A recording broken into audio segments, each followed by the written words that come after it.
After the start of the Cape League playoffs was rained out yesterday, we're ready to play some baseball at Red Wilson Field. It's the 4-seed Brewster Whitecaps traveling to take on the 1 in the East, the YD Red Sox. Hello, everyone. We thank you so much for joining us on a beautiful Sunday afternoon. Brandon Pelter with Dana Gray. And Dana, as we take a look around the Cape, plenty of action tonight. In the West, it's the 3-seed Falmouth Commodores playing at McKeon Park. They'll take on the Hyannis Harbor Hawks. That is 6 o'clock start. And at 6:30, the 4 in the West, Cotuit Kettleers, take on the Wareham Gatemen at Spillane Field. Then finally at 7 o'clock, the Harwich Mariners, the 3-seed, travel to the 2-seed, the Chatham Anglers. That an East matchup. Plenty of great baseball ahead of us here at Red Wilson Field and also throughout the rest of the Cape. And a lot of series that I'm expecting to be very, very close. This Brewster YD set that we have in front of us is really the only one that you can sense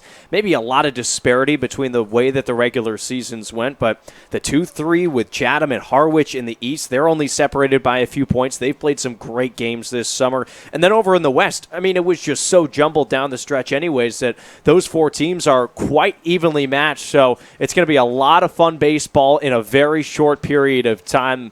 I just love the way that this Cape League playoffs is set up. It's very, very high pressure right off the bat, and it makes for some great baseball. Best of 3 series here throughout round 1, throughout all the rounds. At that, it'll take for YD 4 wins to make it to the championship round that is slated for Saturday, Sunday, and Monday. Now with the rain out, but that's a long ways away. Tonight, it all starts with the Brewster Whitecaps. These two teams split the series 2-2-2, and for the Red Sox, they've had success at home.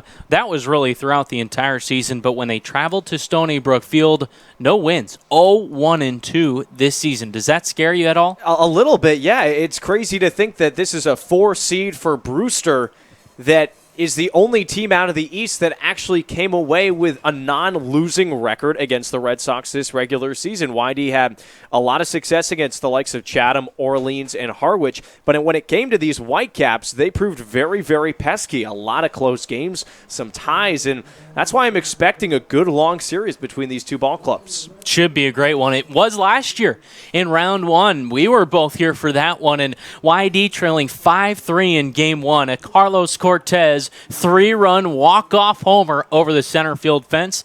But in games 2 and 3, the Red Sox fell, and they bowed out of that playoff series. That was a surprise, and the Whitecaps went on to win the whole thing. Right. It's amazing to think that the feel before this series, while the Red Sox have clearly been the best team across the Cape, they were sure the favorites in that series last year. And out of nowhere, the Whitecaps strung together 2 great games in games 2 and game 3. And just like that, you're bounced out of the playoffs. So it just shows you how important it is to take these games very, very seriously right off the bat. And even with the Red Sox winning game 1 last year, you saw what happened. A team can get hot, and that can surely happen to a Whitecaps team that finished off the regular season at a really good pace. Tonight's matchup, it'll be Tommy Henry throwing for the YD Red Sox. He'll be making his 8th appearance, start number 6, and he's been a different guy than we saw last summer, primarily out of the bullpen for the Red Sox in the 2017 season. Here, though, in 2018, he's been a starter, 1-1 record, and a 4.03 ERA. He's bulked up, he's throwing well, and he also has the secondary pitches to go along with it. Well, you and I noticed it right off the bat coming into this summer. Tommy Henry just looked like a different pitcher physically and also with his approach as well. He's been just attacking hitters left and right pretty much from the get-go, all coming back in that start against the Gatemen back in June. And since then, he's only improved his stuff, working with the pitching coaches here to get his pitches really tuned. He's added a little velo to that fastball, and with a lefty arm just like that, I'm not surprised to see him getting the ball here for game 1. And another pitcher going here for the Brewster Whitecaps. It's a righty, Zach Lingenfelter from Tennessee, making his 9th start. He's faced YD twice and, in fact, collected a win on July 20th, the 7-3 win for the Whitecaps. Lingenfelter went 5 innings of no-run, no-hit baseball. He also pitched on July 7th, a 6-6 tie, 4 1/3 of 1 hit, 2 runs. He's seen success against his very potent YD offense. I mean, when you look at just those numbers, that's almost a complete complete full baseball game, and he's only given up 2 runs, only 2 earned. Knowing that you want to get the right start here in game 1, show your best stuff, establish your dominance, and say that, hey, we're just not going to keel over in this series. I'm not surprised that Jamie Shevchik is going with Lincoln Felter, who, as you just said, has seen this club and also played pretty darn well against them. Red Sox and Brewster Whitecaps. Almost time for first pitch here of the Cape League playoffs. And for YD, a little bit of a different look lineup that we'll get to in a bit. But the Red Sox offense throughout July hitting .290. They lead the Cape with a .285 batting average, 21 points better than the second-place Wareham Gatemen. They've been a special group to watch this summer. And it's been a consistent approach from YD, especially in this month of July, that doesn't feature a whole load of power, but a lot of consistent hitting 1 through 9. There's no portion of this lineup that takes a night off, and some guys, it'll see 1 through 3 that'll step up in a certain game. Sometimes it'll be the bottom of the order. But when they can get clicking on all cylinders and really feed off each other, the momentum is very clear, and it's dangerous, especially for a Whitecaps opponent that the bullpen hasn't been so great. And for Brewster, really in general, that pitching staff coming in last with an ERA of .486, second to last in strikeouts, last in walks. I mean, the list goes on and on. That pitching staff has struggled, and this is a team here from July 20th throughout July 30th, really this last stretch of the season, they brought in 6 new players. And it doesn't sound like much, but that's about 20% of your roster. Right, especially as we see it so much happening in these last few weeks. You get new arms, and more importantly than that, new motivated arms, guys that want to show what they can do, and that's exactly what they're going to get the chance to here in the postseason. Paul Gallup, league commissioner, here today to present the Red Sox with some trophies. He first gives them the Eastern Divisional Trophy, the best record in the East. We'll send it down to Paul.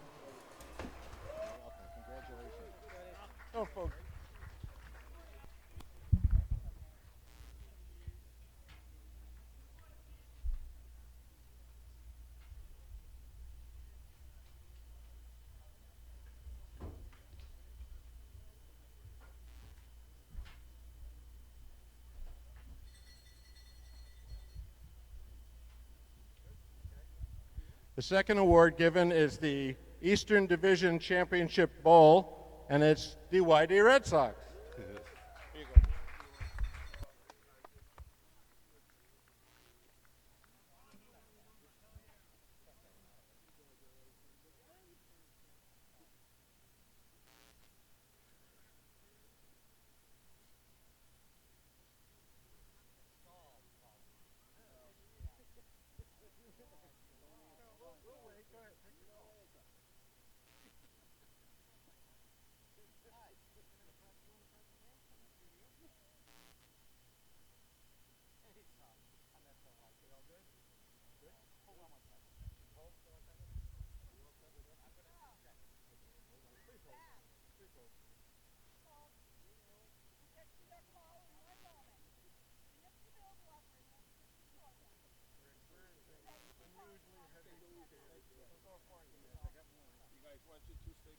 Every award is special, but when you're selected by your peers for a specific award, it's pretty special.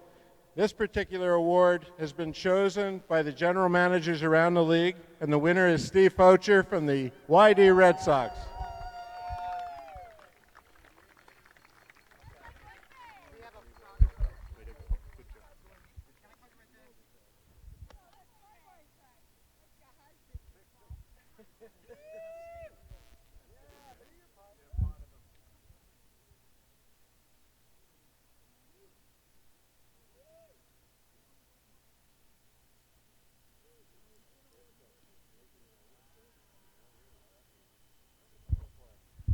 The last award is also chosen by the peers.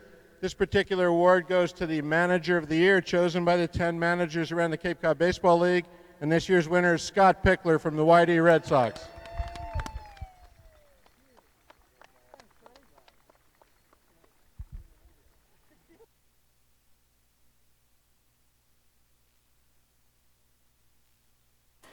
The Whitey Red Sox racking up the regular season awards, 4 of them. The best record on the Cape, the Eastern Divisional Trophy from the regular season, GM of the Year to the always great Steve Focher, and Manager of the Year to Scott Pickler. That's very indicative of the regular season that the Red Sox had, Dana. Right, and not to say that this club hasn't had some fantastic players, and even though individual awards are nice, I can't think of 4 better ones that you could have gotten as a ball club. And this organization, well, a very, very proud organization that has done a lot for this community over the 2018 summer, as they always do. And for them to get some very, very, very well-deserved recognition, it's special to see and shows you that the league is paying attention. And, especially with all of that stuff being voted on by their peers, a lot of very highly respected people, that says even more. How could they not after the Red Sox finished the regular season 27, 12, and 5, 59 points, just missing that 60-point mark. It was impressive from the Red Sox, but they turned the page to playoff baseball. Do you think they're playing with any jitters today? Well, I have to think that Scott Pickler, he's done this quite a few times, especially with this Whitey Red Sox club heading into the playoffs. He knows how to get these guys ready, and even though it is summer baseball, the expectations and the pressure is a little bit higher. I have to think, though, that the way that this club has rallied so many times, time and time again, the perseverance they've shown throughout this season, there's going to be a lot of times, a lot of situations that they're going to be more than ready for, and I'm just excited to get going. The Sox 2-4-1 in that first week of the season, and they finish the regular season with only 12 losses. They really did rally. They sure did, and in a lot of important situations when they were down late in ball games, and also times that they just started out like a firecracker in the first couple of innings. That's great signs of good playoff teams finding ways to win baseball games in a lot of different manners. Sometimes it was the batting, sometimes it was the pitching, sometimes it was the defense. So it goes to show that no matter the situation, Whitey's prepared. We'll step aside, but when we return, I caught up with Whitey assistant coach Nate Fish. We'll hear what he has to say and more. It's Whitey Red Sox baseball coming up next.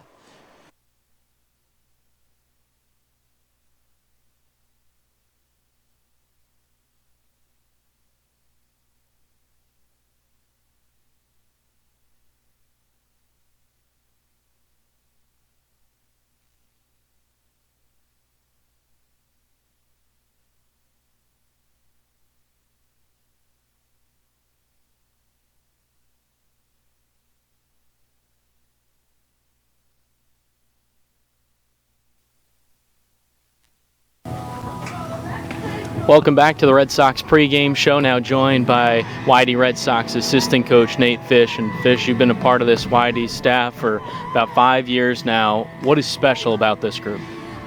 About this year's group? We're good. We're a pretty close group. The chemistry's good. The vibe is good when we come to the park every day. It's a long summer, and you just got to make sure that the guys are ready to work when they come here and make sure that everyone's energized, and winning helps. And we're just in a good place to start the playoffs, and it's just a good group of people and a good group of players. The Red Sox offense leads the Cape. They have throughout most of the season. Why have they been so good? I mean, you give credit to the guys, obviously. We try and prepare them as best we can and do as much work as we can and give them the information and the tools that they need. But they're good hitters when they get here, and we just try and put the pieces together every day and put the lineup together the right way and let them go out and kind of do their thing. I think a big part of it is that we have a lot of different guys that can hit. So when one guy cools down a little bit, someone else heats up. And so the team offense is pretty consistent, even if individuals fluctuate a little bit. The coaching staff this season, a bunch of new guys, and probably the youngest coaching staff across the Cape. For you guys, kind of gelling as a group and growing, what have you seen as a veteran presence? We got to, at the beginning of the season, you got to figure out who's good at what, who's going to work with the catchers, who's going to work with the hitters, who's going to work with the infielders and things like that. So just defining our roles early on was really important. And, same thing as it goes with the team. The chemistry is super important. Communicating, giving Pick the information that he needs. Really, we're just trying to get Pickler what he needs to make the lineup, make the, pitch plans and pitching changes and things like that, and put him in a position to manage the game the right way. We saw Tommy Henry last year mostly out of the bullpen. This year with YD, he seems like a totally different player. What changes have you seen? How has he grown? Yeah, I mean, he gets older and gets better. I think the experience helps. We had Carl Kaufman last year also. So they go back to school. They have the experience of playing in the Cape. They have another college season. They're a little stronger. And that 1 year of experience out here really helps a lot. And Fish, we'd like to congratulate you. You're going to be out in instructional ball with the Dodgers. Yeah, man. What are you looking forward to? I just want to see what they do and learn their system and contribute however I can and just keep learning and getting good baseball experiences. We talked earlier and you said you'd like to work with younger guys, instructional ball, low A, that kind of thing. Why? I think that's just where the more of the teaching goes on. Once the guys get a little bit older, they know their routines and they know what they need to do. And when they're younger, you can really basically teach them and teach them how to be professionals and help them find what's going to work for them. And so there's just more teaching going on at the lower levels. Nate Fish, assistant coach for the YD Red Sox. Thanks for the time. Good luck tonight. Got it, man. Let's go. Line up some first pitch coming up next. It's the Red Sox pregame show.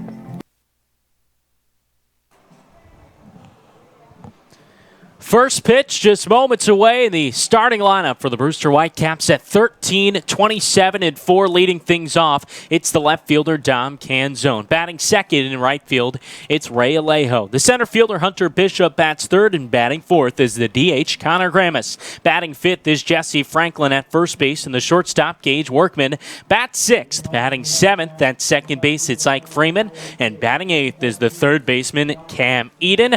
Rounding out the Whitecaps lineup, it's Joe Donovan, the catcher, and they'll face Tommy Henry for the YD Red Sox. And also got to be a really nice feeling for Henry, another portion of that, being a returner to this club. He's seen this Whitecaps team, in a sense, in a playoff position, and let's see what he can do in Game 1. Henry, the lefty, straddles the rubber. Beautiful day in South Yarmouth, a sunny Sunday evening. Henry winds in the first pitch. Called a strike underway at 4:02. It's Game 1 of the Cape League playoff first round action between YD and Brewster. Henry again winds, kicks in the 0-1. Check swing. Appeal to third base umpire. He went around, says Mike Rabideau. It's Mickey Garcia calling the balls and strikes. Bill Fisher is at first base. Alan Liberdoni is at second, and Mike Rabideau at third. Those are the umpires for tonight. Henry, a deep breath.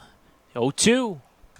Fouled back, and the count remains. The Red Sox in the outfield from left to right. It's Brad Beasley, Zach Ashford, and Johnny DeLuca. To the infield at third base, it's Nick Quintana. The shortstop is Christian Koss. Second base is Noah Campbell, and at first base, Andrew Dashbach. 0-2. Another check swing and a breaking ball falling off the plate away. And no swing from Dom Canzone, leading it off. 1-2 the count in the top of the first inning.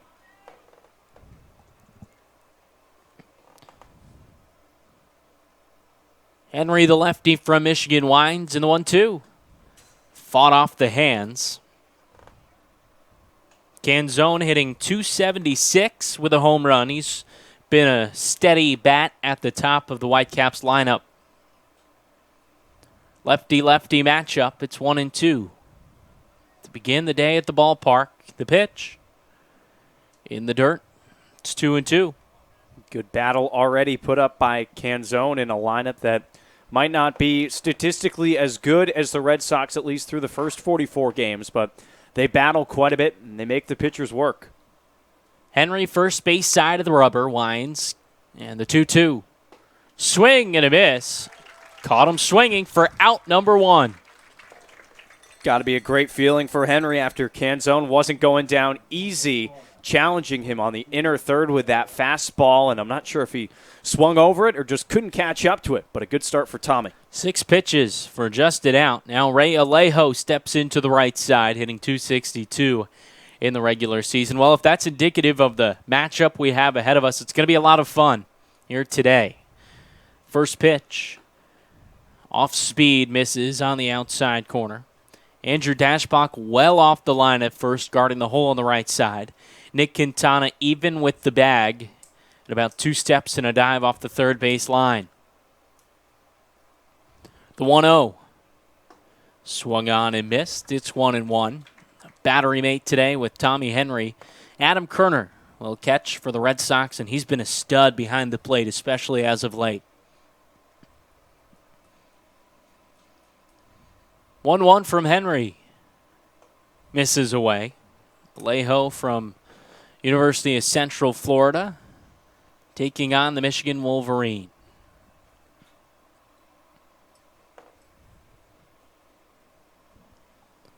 Two-one.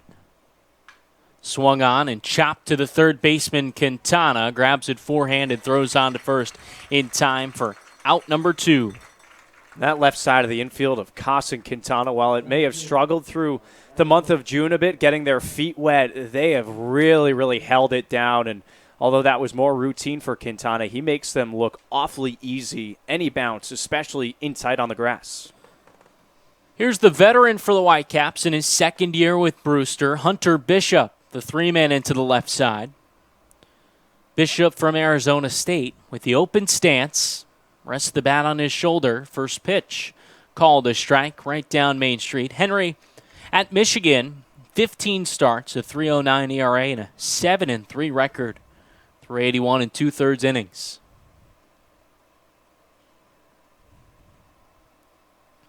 The 0-1 offering misses outside. Throughout the regular season, these teams splitting the series 2-2-2.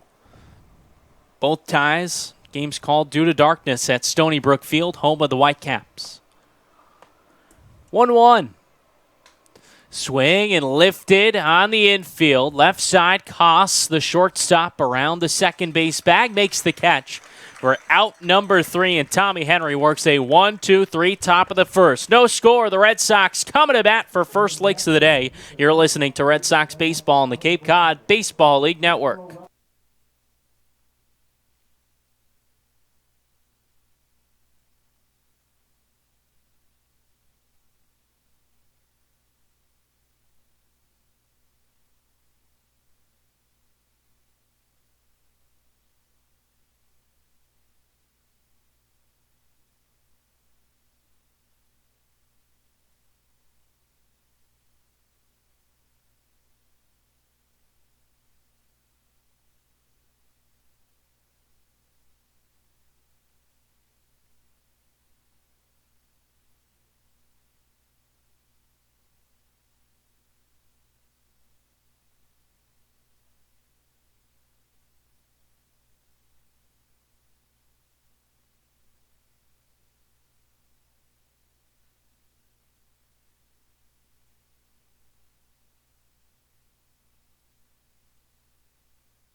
No score at Red Wilson Field as we head to the home half of the first inning, and here's the lineup for the YD Red Sox, 27, 12, and 5. Leading things off in center field, it's Zach Ashford. The left fielder, Brad Beasley, bats second, while Noah Campbell, the hot bat, at second base, bats third. The 4-man is Andrew Dashbach at first base, and batting fifth is the switch hitter in right field, Johnny DeLuca.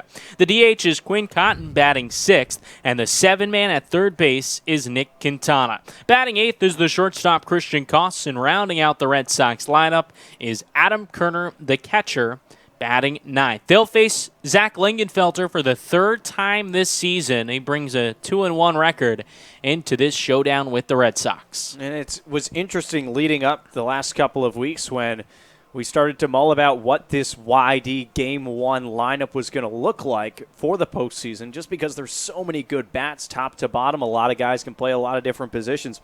But I got to tell you, I really like this lineup from top to bottom. It is got some portions of what we got very used to, especially those top portions with Zach Ashford leading things off of Campbell and Dashbach in the middle. Quinn Cotton, though, DHing. Interesting decision, and maybe there'll be other bats that are worked out. I mean, we remember from last year, Brandon, how often Pick will switch things up in the second half of a ball game, especially in the playoffs. Especially in the playoffs. He's going to go with the hot bat.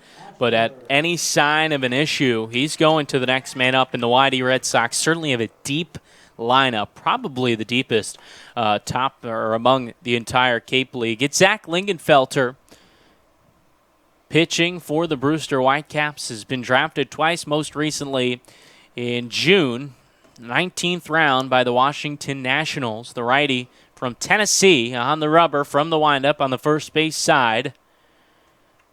Delivers the pitch. Misses up and away. 1-0 on Ashford, hitting .314. Good for a top 10 finish on the Cape League. That, of course, batters that qualified. You need just under 3 at-bats per game to qualify for the final stats. The 1-0 from Lingenfelter. Swung on, hit hard, a grounder up the middle and into center field. On the right side of the second base bag, Ashford starts out the Whitey offense aboard with a leadoff base hit in the first. I mean, how many times have we seen Zach Ashford begin a ball game with a hit just like that, either to the left side or the right side of second base, hitting it hard on the ground, finding his spot, and immediately getting on base. Brad Beasley up next for YD, hitting .368. He's really turned it on in the last couple weeks since coming back from a hamstring injury. He bats from the right side. Lingenfelter sets at the chin, kicks in the first pitch. Up and in, that gets off the glove of Joe Donovan, and Zach Ashford over to second base on the wild pitch. Zach had started his approach towards second base at the outset of the motion, faking the steal, but now it gets that much easier for him. So 1-0 the count. Already a runner in scoring position for the Red Sox. No outs, bottom of the first. Just the second batter for the Red Sox at the plate. Lingenfelter sets. Bit of an open stance on the mound, the 1-0. Swing and a miss, a fastball past him. In the outfield from left to right for the Whitecaps, it's Dom Canzone, Hunter Bishop, and Ray Alejo. The infield, the third baseman is Cam Eden. The shortstop, Gage Workman. Ike Freeman is at second base, and Jesse Franklin is at first. Joe Donovan catching Lingenfelter here tonight. Ashford leads off second. No outs, bottom of the first. 1-1. Beasley squares around but misses the bunt attempt. It's now 1-2. Not a bad decision right there, especially after taking that strike one. The infield wasn't expecting it. But now you'll probably see Franklin maybe creep in, even with 2 strikes. Beasley a great bat, though. Ashford leads off second. Freeman, the second baseman, in and out to hold him on. And now Lingenfelter steps off at Tennessee. Mostly a reliever. 18 appearances, 14 of them out of the pen. A .393 ERA and 55 innings pitched. 71 strikeouts. Lingenfelter staring at second. Kicks with the 1-2. Swing and a soft grounder left side, fielded by Eden, the third baseman, ranging left. His throw in time to retire Beasley for the first out. And Ashford stays put at first base. A perfect execution from Eden. Didn't rush his motions. Made sure he made eye contact with Ashford to keep him at the bag. And still plenty of time to get Beasley. Here's Noah Campbell. Plenty of accolades for him, finishing the regular season second among Cape League hitters with a .364 average, just missing out the batting title. That Matt Barefoot won that one of Hyannis. Those two battled it out on Thursday night, last game of the regular season. First pitch. Misses low. Just 1 point.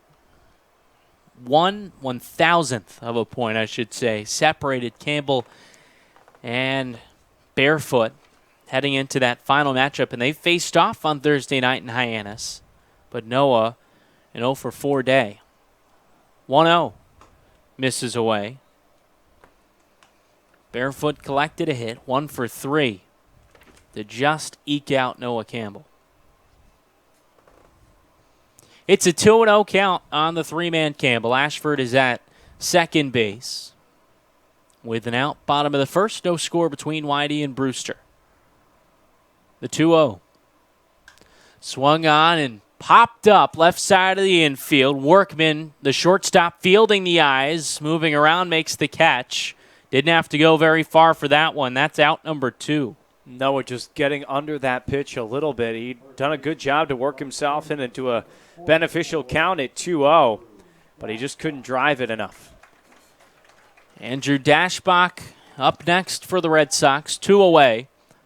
Man in scoring position, no score.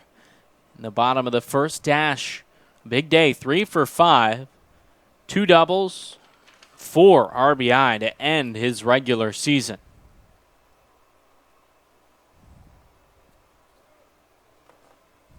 Lingenfelter, the righty from Tennessee, set the chin. Kicks and the pitch. Swung on and missed. Breaking ball falling toward the outside corner.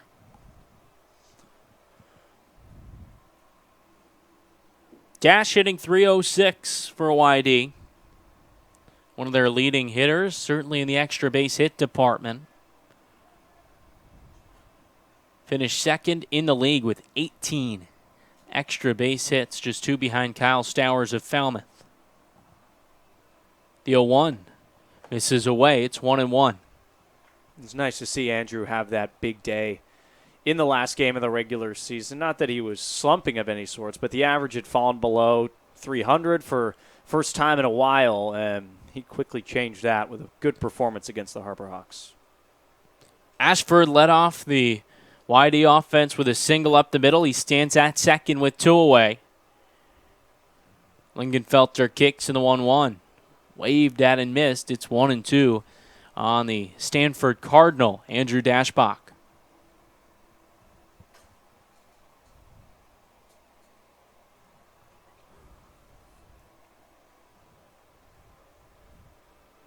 So 1-2 the count. No outs in the bottom of the first inning. First game, best of 3 series in the first round of the Cape League playoffs, the Eastern semis. The winner of this round will take on the winner of Harwich and Chatham. And Chatham team, so much offense. Just behind YD, although they led the league with home runs. They've got a ton of power.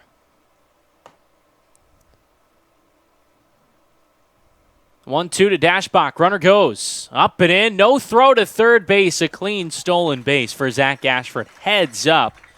Boy, Cam Eden, the third baseman, didn't even get to the bag in time. Yeah, I don't think Eden or Donovan was expecting that at all from Ashford with 2 outs and a 1-2 pitch, but he swipes it easily. Kind of a double clutch from Donovan.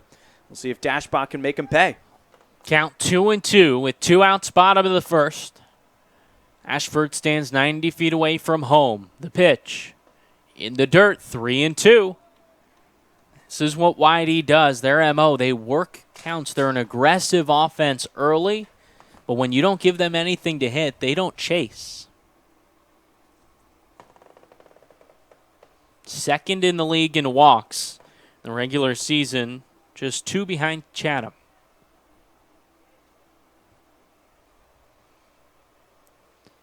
Payoff pitch. Swing and a soft grounder foul third base side. Pick grabs that one in the coach's box. You mentioned getting on pitchers early. Even if you can't score a run in this first inning, just to make Lingenfelter work for his outs, really unlike Henry had to do in the first. I mean, in a series, it's never too early to start playing the bullpen game or thinking about getting to that spot, especially the way that Brewster is kind of depleted in that sense. The righty from Tennessee sets at the chin. Kicks with another payoff pitch. Called strike 3 on a breaking ball. Dash thought he worked a walk. Tossed the bat aside. And a lot coming from the Red Sox dugout. Didn't like the call from Mickey Garcia. The Red Sox threaten early on, but they leave a man stranded. No score through an inning at Red Wilson Field. You're listening to Red Sox baseball on the Cape Cod Baseball League Network.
Connor Gramis leads off the top of the second. No score between Brewster and YD. First game of the Eastern Semifinal series. Whitecaps and Red Sox doing battle. YD threatened in the bottom of the first. Left Zach Ashford stranded.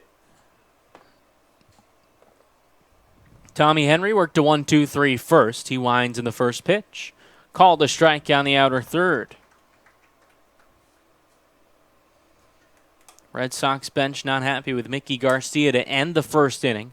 Rung Andrew Dashbach up looking on a breaking ball that fell on what was called the inside corner. The 0-1. Off the hands, dunks in to center field. Gramis just fights that one off, and the Whitecaps their first hit of the game here in the second. And you just got to tip your cap there to Gramis for having enough bat power to fist that one out of the outfield. It was a good pitch from Henry, trying to challenge him. That's just batter being a little bit better in a situation.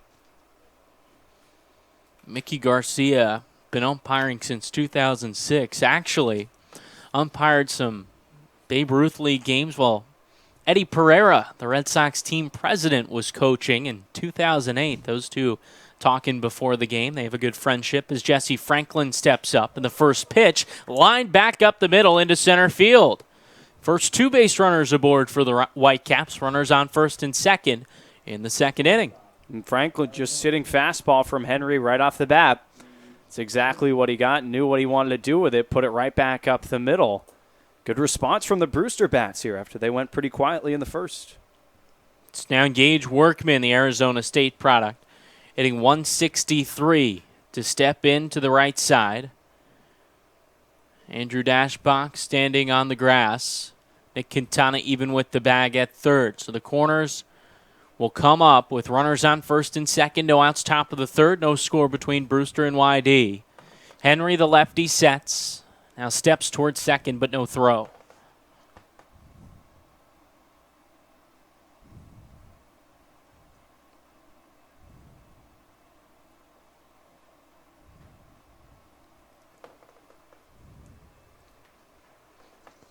First pitch squares around, and that one misses away. Workman pulled it back. So 1-0. Back on July 19th, the Red Sox clinched a playoff spot. And later came the first seed in the East and then the first seed overall. So they'll have home field throughout. That was with a Brewster Whitecaps loss. The 1-0, another square. This one pushed up the third base side. Quintana will let it roll foul and count 1-1. A day later, that was tweeted from a media account that follows the Cape League. Jamie Shevchik, field manager for the Whitecaps, responded, "Glad we can help out." Always makes me laugh every time I see that. Lighthearted, has some fun, and he has a great relationship with Scott Pickler, Red Sox field manager. It's 1-1 in the top of the second. Tommy Henry in a jam. Runners on first and second. No outs.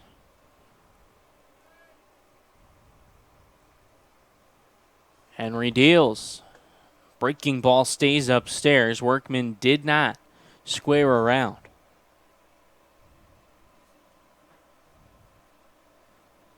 Beautiful day. Low 80s in South Yarmouth. A little humidity as well, but a breeze certainly helps out. It's the wind blowing out over the left field fence.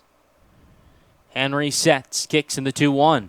Slapped out of play right side. It's 2-2. Big for Tommy to not give up that sacrifice bunt and to work his way back into this count, especially with first and second no outs. That initial bunt did not miss by much. Now on the verge of a possible strikeout. It could be a game changer for the inning. Already has one today. That was the first hitter of the game, Dom Canzone. The 2-2. Swing and a miss on the breaking ball. First out of the inning. That's just great tandem work there between Kerner, Henry, even with the coaching staff as well, giving the signs to figure out what they want to do with Workman in a situation where you know he's trying to bunt. You got to try and pitch around that. YD executed perfectly. UNC Tar Heel, Ike Freeman up next, hitting 250. Runners on first and second and out in the top of the second. No score between Brewster and YD. First game of playoff action. Best of 3 in the Eastern semis. First pitch swung on and missed that breaking ball again. You mentioned the coaching staff, Dana. Before every game as the away team takes BP at Red Wilson Field, Dan Jaffe and a few other assistant coaches come up and just watch, put together their scouting report. We're stationed right behind home plate, elevated a bit. The 0-1. Pitch out, misses well away. So Jaffe will come in here and just watch the hitters and put together some notes. It's incredible what they can pick up from just BP swings. That's how they put together their game plan. 1-1 on Freeman, the 7-hitter for the Whitecaps. The pitch swung on and lifted foul over our heads. It's 1-2. And so much is the BP, and even going back the night before, figuring out, all right, what's this 6-hitter going to do when he's got a 1-2 count? And looking at the history of his previous games, even against the Red Sox. I mean, maybe summer league ball, but it's very meticulous prep to prepare for every single possible situation that could come up in a game. Scott Pickler wants to win, and he's found a staff that does as well. 1-2. Swung on and hit to the right side on a hop fielded by Campbell, the second baseman. An errant throw, though, to first. Brings Dash well up the line toward home plate.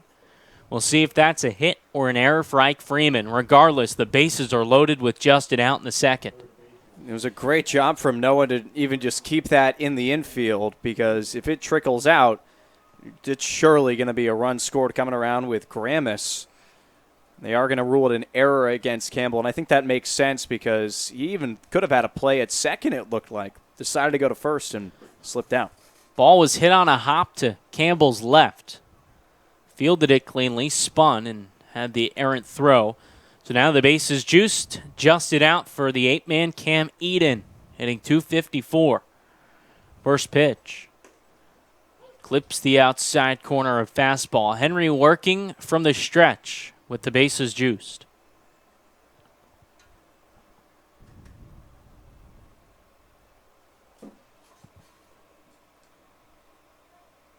Henry sets at the belt, kicks and delivers the 0-1.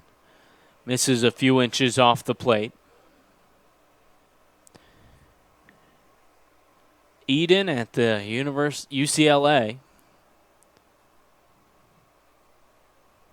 hit .247, 6 stolen bases. He's got some speed, no home runs this season, the 1-1. Swung on, and this one driven to the left center field gap. Beasley running back, looking up, and one hops the wall. One run scores, another does, and the third, Freeman following up. Here's the play at the plate. He slides in safely, and it gets past Kerner to the backstop.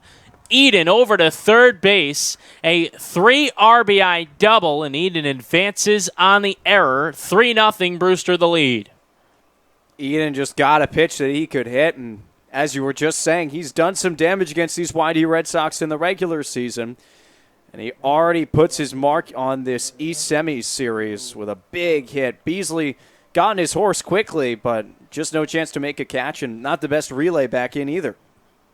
3-0 the lead with Justin out in the top of the second inning. Eden at third. Here's the 9-man Joe Donovan. The infield comes up for the Red Sox.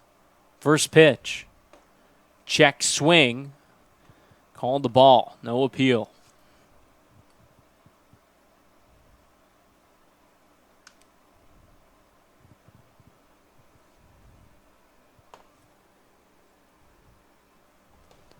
Henry sets, and the 1-0 is hit hard up the third base side, but foul on the ground. And 1-1 the count. Tommy's leaving a lot of stuff over the plate at the moment, especially in this inning. 3 hits, all of them been hit very, very hard as well. This Red Sox team plays with a lot of grit. They're certainly not out of it with the top offense on the Cape. 1-1. Misses well away. 2-1 the count on the 9-man Joe Donovan, hitting .309 to lead the way for these Brewster Whitecaps. Infield still up for the Red Sox. 2-1 the count on Donovan. Henry tucks the glove in the armpit, now brings it set at the belt. Kicks with the 2-1. Swung on and missed, took something off it. It's 2-2. You're absolutely right there, Brandon. This team has shown it time and time again that they can come back in ball games. It's even better for Brewster. I mean, when Whitey can score first, you might as well just forget about it. So this is a big step to the series. Red Sox 19-1 when they score first. The 2-2 waved at and just tipped out of the glove of Kerner. A breaking ball outside, an ugly swing from Donovan. It's Eden at third. Had a double advanced on the throw and 3 RBIs to unload the bases. Henry sets. The 2-2 offering. Fouled away, spoiled, and count remains. Talk about setting the tone for a series as well. You come in as the 4 seed fighting for that last spot. And even here, just in the second inning, a statement, hey, we're here to play, and we're here to win. Henry sets. The 2-2. Up and away. You talk about fighting for that spot. Orleans and Brewster down the stretch. That was fun to watch in the regular season. The Whitecaps 4-5-1. Their last 10 games of the regular season, it doesn't jump out at you. They only had 9 wins coming into those final 10 and just outlasted the Firebirds, who lost 12 of their last 13. Payoff pitch, grounded foul into the Red Sox dugout. And really all came down to that ball game that those two faced off against in the final week. That 4-3 win for Brewster. They were down 2 runs late. They came back to rally, and that proved to be the difference. Eden off of third. Henry sets. The payoff pitch. Swung on and a soft liner, fair down the left field line. Eden scores with ease. Donovan coming into second. Here's the throw, not in time. 4-0. Brewster leads YD in the top of the second. Another decent pitch from Henry that Donovan just went down to get enough power to get it over the head of Quintana. And you could tell right out of the box he wanted to turn that into 2. And not the best throw from Beasley into Koss. Usually in that situation, you'd hope you could get it to second base just yourself. They made it a little more complicated, and Red Sox in some trouble here, and looks like that's making the bullpen stir. The lefty Chandler Fidel throwing for the Red Sox. Down the left field line. And Scott Pickler already makes the move to the bullpen. Henry only lasts an inning and a third. 4-0. Brewster leads YD. We'll step aside as Fidel warms when we return. His numbers and more. You're listening to Red Sox Baseball on the Cape Cod Baseball League Network.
It's Chandler Fidel, the 6'6 lefty from Arkansas Little Rock. Early in this game, out of the bullpen, top of the second, Justin out.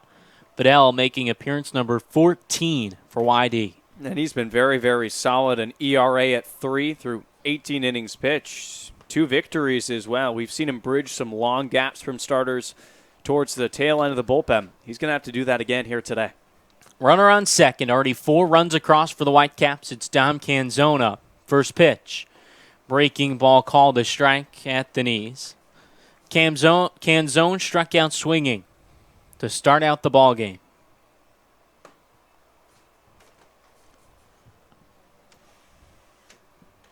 So another lefty from the Red Sox. Donovan off of second. Fidel peeks, kicks in the 0-1. Another breaking ball. This one a bit more inside. That misses. He's actually yet to see the Brewster Whitecaps. It's crazy to think in 13 games you'd have seen a divisional opponent, but hasn't faced the Whitecaps. 4-0. Brewster the lead. Early in this one, top of the second. The 1-1. Swung on and missed. The third straight breaking ball. It's 1-2.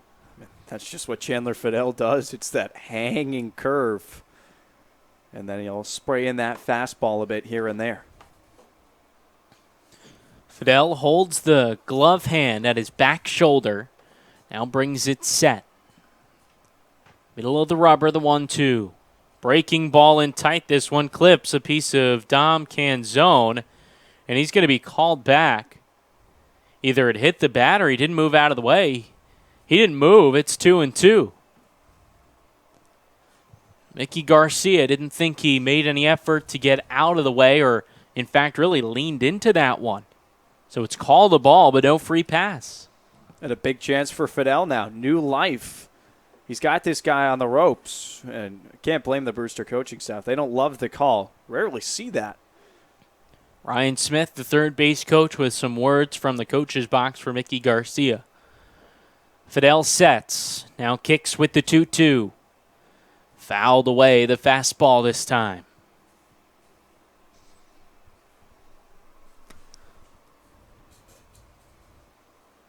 Cam Eden unloaded the bases with a 3 RBI double, and Joe Donovan followed up with an RBI double of his own. It's 4-0 Brewster in the top of the second, Justin out.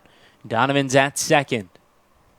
Fidel sets. 2-2 count on Canzone, the pitch. Just fouled that breaking ball off, and he's kept it inside on the inner third. Making sure that he doesn't leave something over the heart of the plate. That's the only problem as a heavy curveball pitcher. All it takes is one mistake, one lack of movement, and you're looking at a big fly ball. Flag in left field, swaying, pointed out over the fence. The 2-2 delivery. Swung on and missed. The breaking ball swept from inside to the outer corner and fell below the knees. That out number 2. Well, just what we were talking about, how it had been all inside to Canzone. Fidel pushes it off the plate a little bit from the lefty hitter, and Dom swung right through it. With 2 away, Ray Alejo steps in. With a runner at second base, 4-0 the lead for Brewster in the top of the second. Fidel in relief of Tommy Henry, the first pitch. That trusty breaking ball clips the outside corner.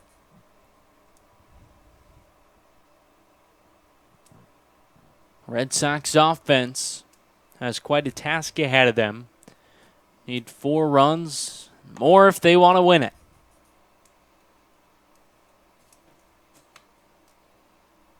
The 0-1. Breaking ball this time misses an inch or 2 off the plate. It's 1-1. Well, if you were going to be down 4 runs, this is the offense you'd want to be working with. They can score quickly, often, and in bunches. Donovan leads off of second with 2 outs in the top of the second. 4-0 Brewster the lead, and now Alejo calls for time. He grounded out to Quintana his first at-bat. The Whitecaps just a hitter away from batting around in this second inning.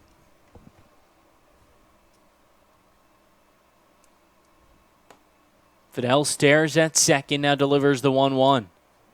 That breaking ball misses low and away, 2-1.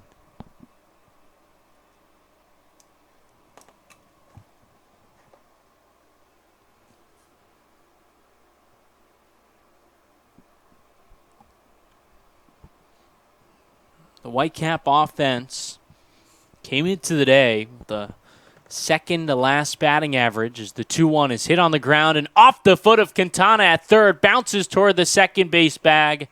Second error of the day for YD. That Noah Campbell E4 really came back to bite the Red Sox when he could have recorded that second out, taken a base runner off the base paths.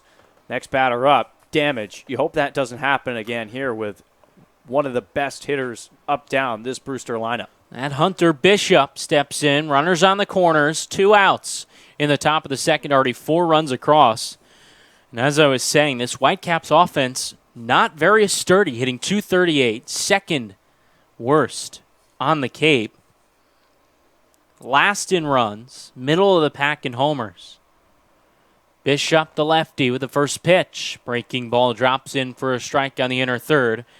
Red Sox and Whitecaps offense last in the league. YD 9th, Brewster in 10th. Just 2 points behind in fielding percentage. The Red Sox with the errors today as Fidel throws over to first. That makes it their 33rd game with an error or more. They already have 2.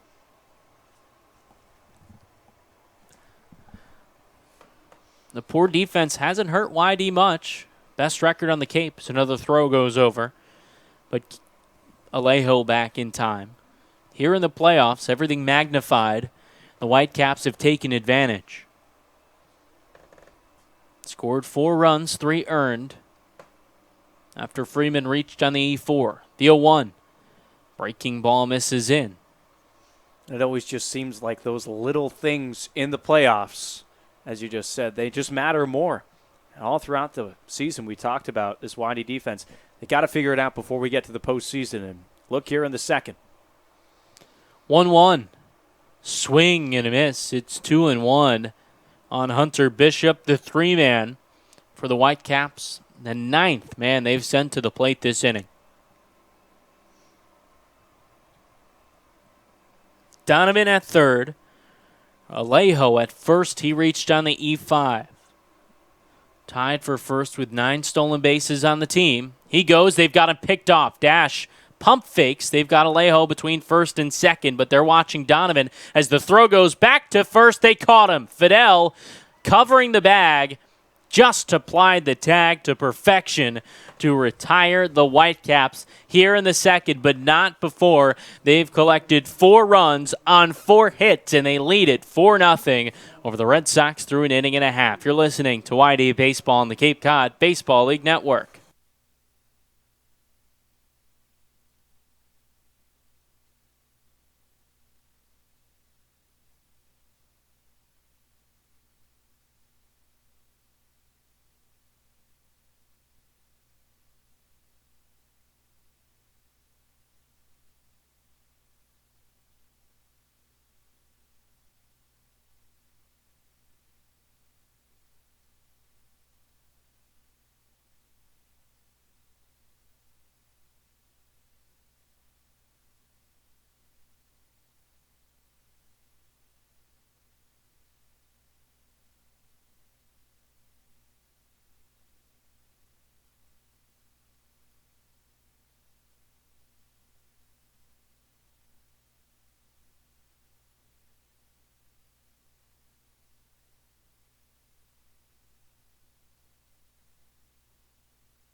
4-0. Brewster leads YD. Johnny DeLuca leads off the bottom of the second inning. This Red Sox lineup has a tough task ahead of them, but they're the one team on the Cape you'd want to pin it on. The Red Sox top batting average at 285, 21 points higher than the second-place team, Wareham Gateman. They also scored the second most runs across the Cape. DeLuca, the switch hitter, bats from the left side against the righty, Zach Lingenfelter, working from the windup, first base side of the rubber, the pitch. Called a strike on the outside corner.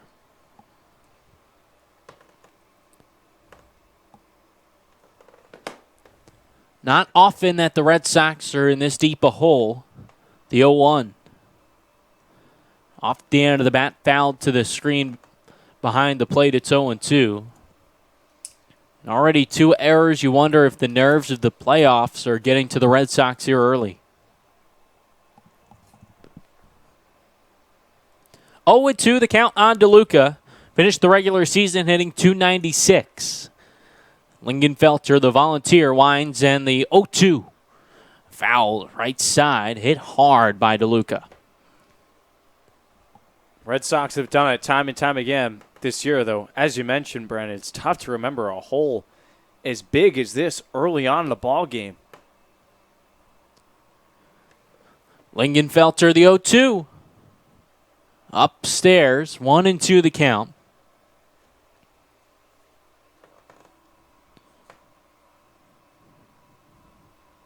Red Sox presented with a slew of awards, 4 of them before the game today. The 1-2 is lifted into shallow left field. The shortstop Workman drifting back, settles under it, makes the catch for out number 1.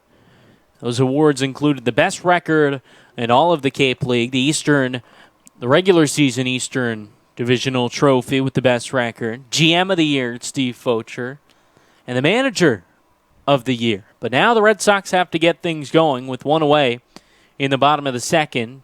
Quinn Cotton steps up, YD trailing Brewster by 4. Pitch to Cotton. Called the strike on the inside corner. Has the pants hiked up to the kneecaps, showing off this red and white stirrups for YD. That's been the latest trend for Quinn, who's in the DH role tonight. The 0-1. Misses upstairs, trying to get that back going. He's hitting .286 for YD.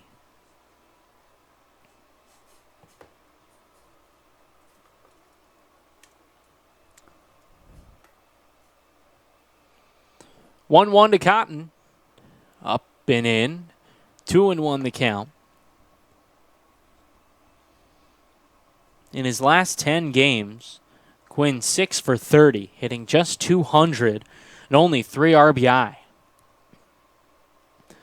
The 2-1 on its way. Swung on and hit in the air, right side foul, and that'll reach the seats. So 2-2 the count on the Grand Canyon product. Quinn Cotton hit just under 400 in his spring. Nick Quintana, the Arizona Wildcat, stands on deck. Lingenfelter hides the bottom half of his face with the glove, now winds and delivers the 2-2. Up and in, 3-2 the count. Every single pitch that Cotton hasn't swung at has been up right by his face. Very clear what Lingenfelter's approach is going to be to Cotton. Back him off, back him off, back him off. You might think outside corner here with the payoff pitch. Breaking ball in tight, and ball 4 to Cotton, who ducked out of the way of that one. That was the closest one to hitting him right on the helmet.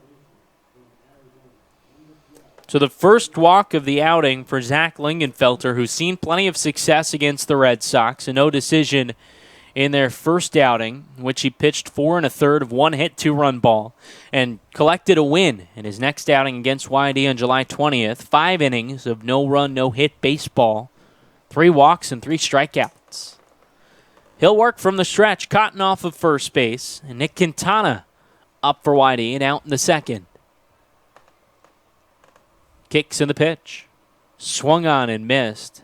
Fastball from Lingenfelter. It's 0-1 on Nick.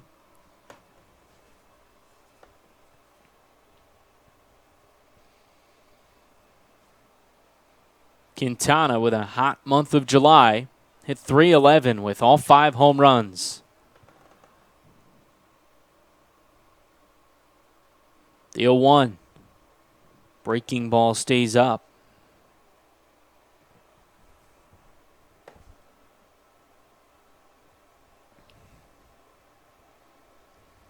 Red Sox and Whitecaps splitting the regular season series 2-2. Both of those ties coming at Stony Brook Field. That's where we'll be tomorrow for a 4 o'clock start. The 1-1 runner goes. Breaking ball thrown down to second base, not nearly in time. The breaking ball stays upstairs. The count 2-1 on Quintana with Quinn Cotton at second base. It's crazy to think that Cotton only has a handful of steals this summer. The amount of times that he's on base, don't see him try too often, but every attempt he's had, he's swiped it with pretty ease success. That's his 4th stolen base. Grand Canyon stole 13 of 18. 2-1 on Quintana and out in the bottom of the second. Whitey trails by 4. Lingenfelter kicks in the 2-1. Inside and up above the letters. 3-1 the count on the dangerous Nick Quintana. Whitey in the replica Boston Red Sox white jerseys with Red Sox printed across the chest in red. The white jerseys with red numbers on the back. White pants as well. Whitecaps with the teal road uniforms. Brewster in white. The numbers in white on the backs. Step towards second. Cotton back, though. No throw from Lingenfelter. Just pitched well, but still early in this one, his team has provided him a 4-run cushion. Only allowed a hit, that to Zach Ashford in the first. The 3-1. In tight, ball 4. 2 straight walks. The Red Sox in business here with an out in the bottom of the second. Lingenfelter's issue in this inning has been the location and mostly high and inside to both the righty hitters in Cotton and Quintana. He dealt with DeLuca pretty easily, but going against Quinn and Nick, every single fastball for the most part was up high and in tight, and not to the point where he was just trying to establish his presence. That was just missing his spot. Freeman, the second baseman, along with Joe Donovan, to have a conversation with Lingenfelter, who grabs the rosin bag on the base of the mound. Christian Koss stepping in from UC Irvine.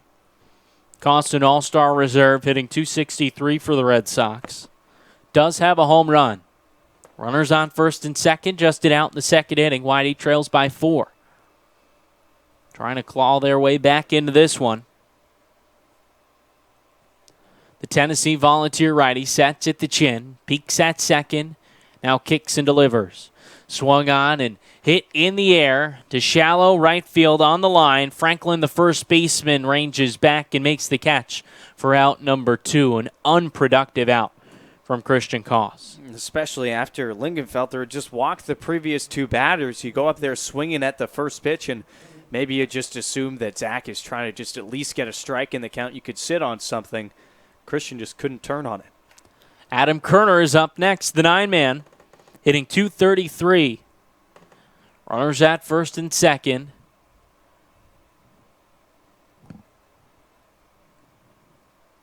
For nothing. The Brewster lead, scoring 4 runs, 3 of them earned against Tommy Henry. The pitch. Swung on and belted to leap deep left field. Canzone is back at the fence, takes a step in and makes the catch for the final out. Lingenfelter a scare, but that one is caught. No runs, no hits, 2 men left on base through 2 innings. A 4-0 lead for Brewster over YD. You're listening to Red Sox Baseball on the Cape Cod Baseball League Network.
4-0. The Brewster Whitecaps, the 4 seed, lead the YD Red Sox top seed in the East. First game of the Eastern Divisional Semis. It's a best-of-3 series. Chandler Fidel back out for his second inning of relief work, relieving Tommy Henry. It's Hunter Bishop.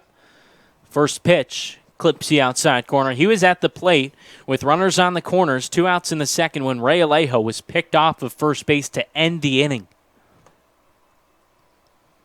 The 0-1 misses outside. 1-1 the count. Tommy Henry goes just an inning and a third, 4 hits, 4 runs, 3 earned, no walks, and 2 Ks. The 1-1. Another fastball in the outer third, called a strike. If we're earlier in the season, Tommy Henry is still pitching in this game, but in the playoffs, the short hook from Scott Pickler. The 1-2. Breaking ball misses low.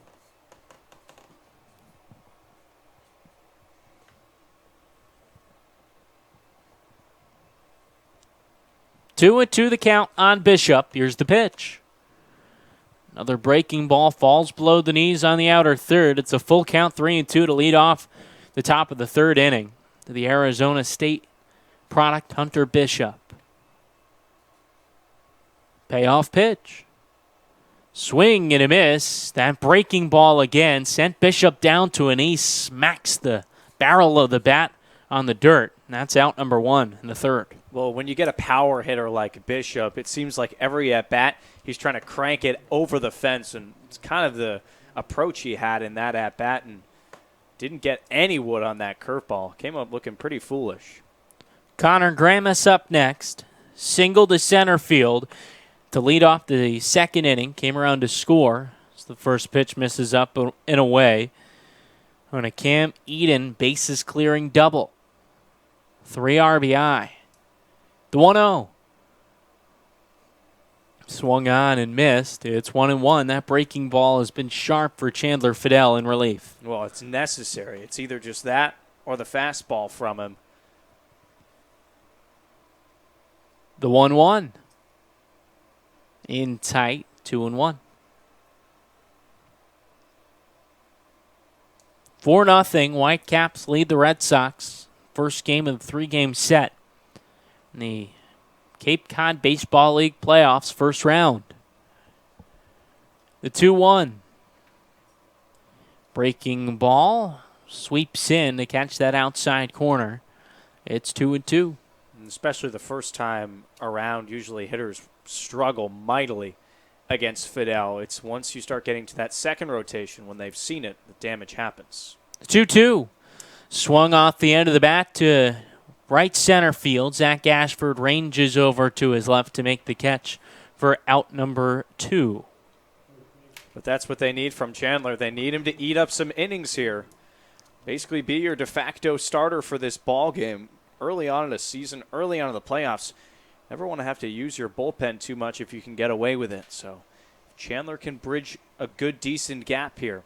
That'd be much appreciated.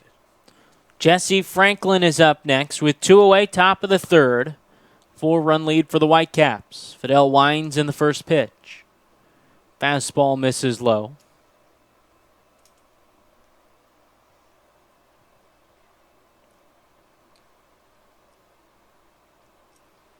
The 1-0. Swing and a miss on the breaking ball. It's 1-1. Already another game has been canceled today at Hyannis between Falmouth and the Harbor Hawks. The 1-1 is swung on and a soft grounder up the first base line. Dashbach fields and takes it to the bag himself. Fidel works a 1-2-3 inning. 4-0.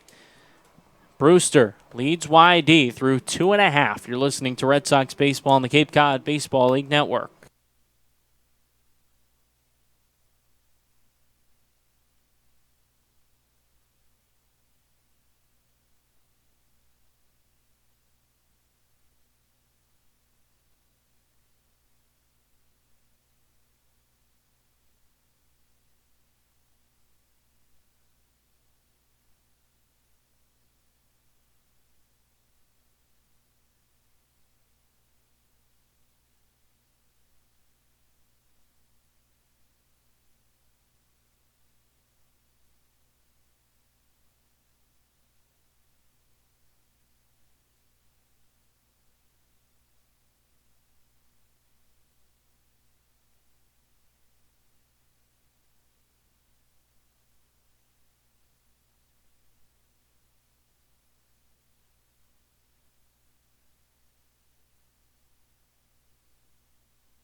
4-0. Brewster leads YD. First game of a 3-game set in the Eastern Semis. First round of the Cape Cod League playoffs. Zach Ashford, the one-man, leads off the inning for the Red Sox. The offense needs to get started. Brewster, 4 runs on 4 hits. They played clean baseball thus far. The Red Sox, no runs on a hit and 2 errors. First pitch from Lingenfelter. Breaking ball. Clips the outside corner. Earlier this season, we caught up with Whitey Red Sox. I think we'll call him their most adorable fan, Brady. He hopped on the broadcast, and he spent the day with the Yarmouth Police Department yesterday. It's the 0-1. It's called a strike. Ashford squared around but pulled it back. He was in the office, got to sit in a squad car. He did everything. Just had a terrific time. The photo shoot from that one was pretty darn cute. You can find them all on the Yarmouth Police Department Facebook page. Here's the 0-2. Swing and a chopper to the right side. Freeman ranges left, fields, and throws it away. Ashford probably would have been safe regardless. It was a long run to his left for Ike Freeman and threw it well wide of Jesse Franklin. Ashford aboard to start out the third, and they'll give that one a hit. And I think that's probably the smart call because of the distance Freeman had to travel. Even if it was a perfect throw, Ashford's speed, he might beat that one out. So for the second time tonight, Zach Ashford has led off the inning with a single. This is now Brad Beasley up. Ashford leads off of first, has 8 stolen bases to lead YD. Lingenfelter sets in the pitch. Check swing, popped up foul right side. Franklin gives chase, but that'll bounce in the gravel out in front of the Whitecaps dugout.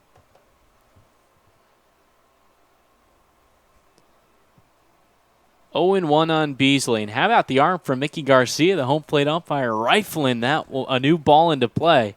Zach Lingenfelter, did you catch that? Yeah, I thought that was going to sail all the way maybe out to Bishop in center field. I wonder what we have him on the radar. Yeah.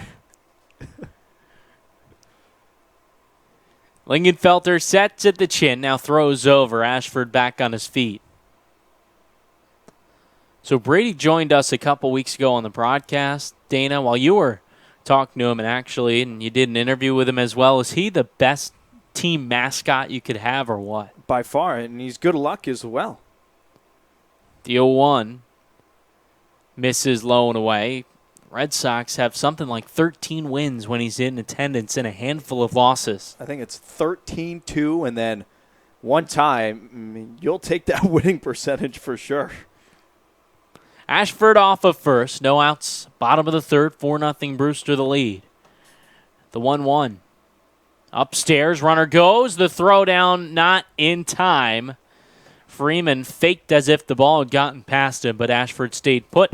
Stolen base number 9 for him. Well, here's something to look out for the rest of this ball game. Every time, for the most part, the Red Sox have had a runner on first. There's been 4 times.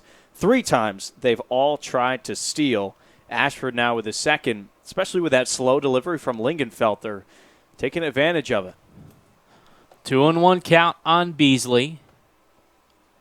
Lingenfelter sets at the chin. Staring at Ashford, who's inching off of second further. The pitch. Swung on and driven out of play right side. 2-2 now.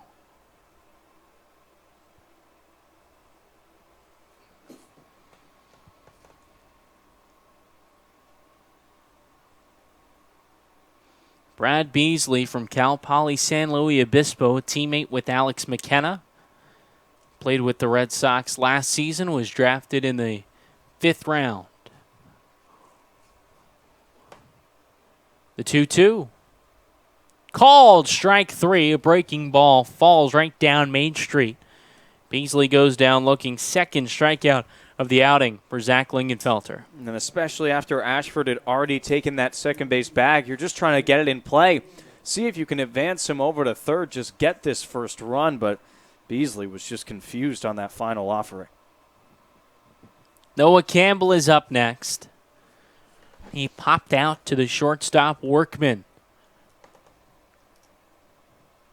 Runner at second, that's Ashford. One out, bottom of the third. A 4-run lead for the Whitecaps after scoring all those runs in the second. First pitch. Called a strike at the letters, outer third. Beautiful day in South Yarmouth and thousands on hand to take in this one.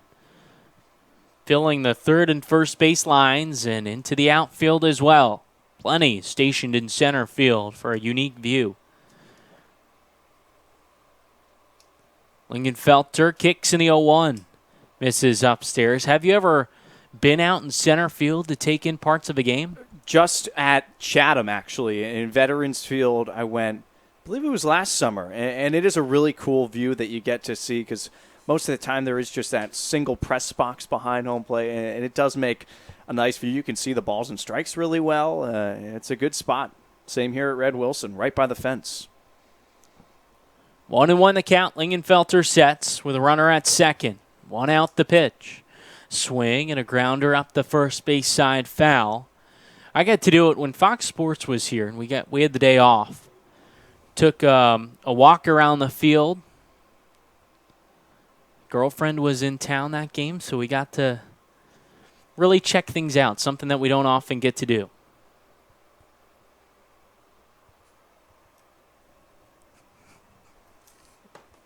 One and two the count on Campbell.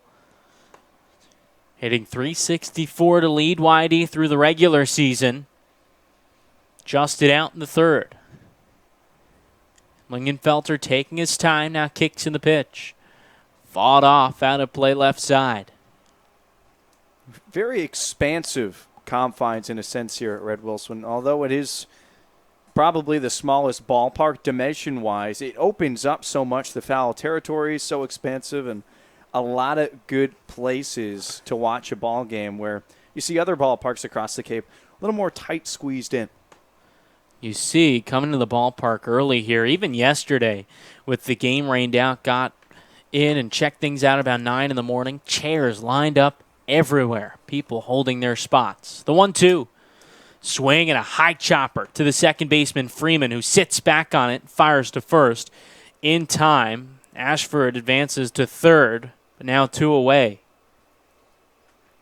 This just feels like a very important at-bat coming here for the Red Sox. They've had runners on in scoring position before this inning, but there's only so many times that you want to waste an opportunity to score that first run. And how many times have we seen it that YD is able to just push across one and then they all fall through? So let's see what Andrew can do here with no outs to play with. Second time Red Sox have had a runner stationed at third base. They've all come with 2 outs. Dashbach struck out looking to end the first pitch. Fastball misses away. Andrew on Thursday night in a 9-1 win over Hyannis, 3 for 5, a pair of doubles, 4 RBI for the Stanford Cardinal.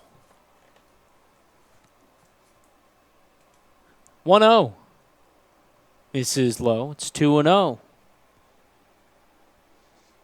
There was a big contingency of Dashbach fans there at McKeon Park a few days ago. They got a lot of reasons to cheer that Thursday night. They were loud and loved every minute of it. His dad, Mark, has been here for most of the summer. 2-0, Lingenfelter sets in the pitch. Upstairs, it's 3-0 on Dash. YD trailing 4-0. Intrigued to see if Dash might have the green light he has at other points in this season. I was just thinking about that, especially with 2 outs. Try and drive something, find one of the gaps. 3-0. Swung on and fouled straight back. A couple feet above our heads. That probably got a good piece of a car. Dash spoiled that fastball. It's now 3-1. Yeah, I'm looking at the back window, and I just don't see how that didn't at least hit one windshield. Ashford is at third with 2 away, bottom of the third. YD trails by 4.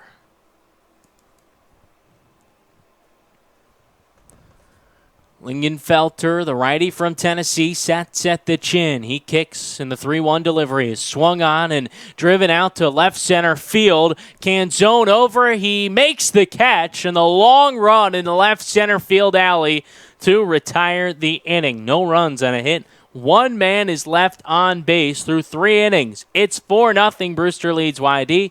You're listening to Red Sox baseball on the Cape Cod Baseball League Network.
Through 3 innings, 4-0. Brewster leads YD, powered by that 4-run second.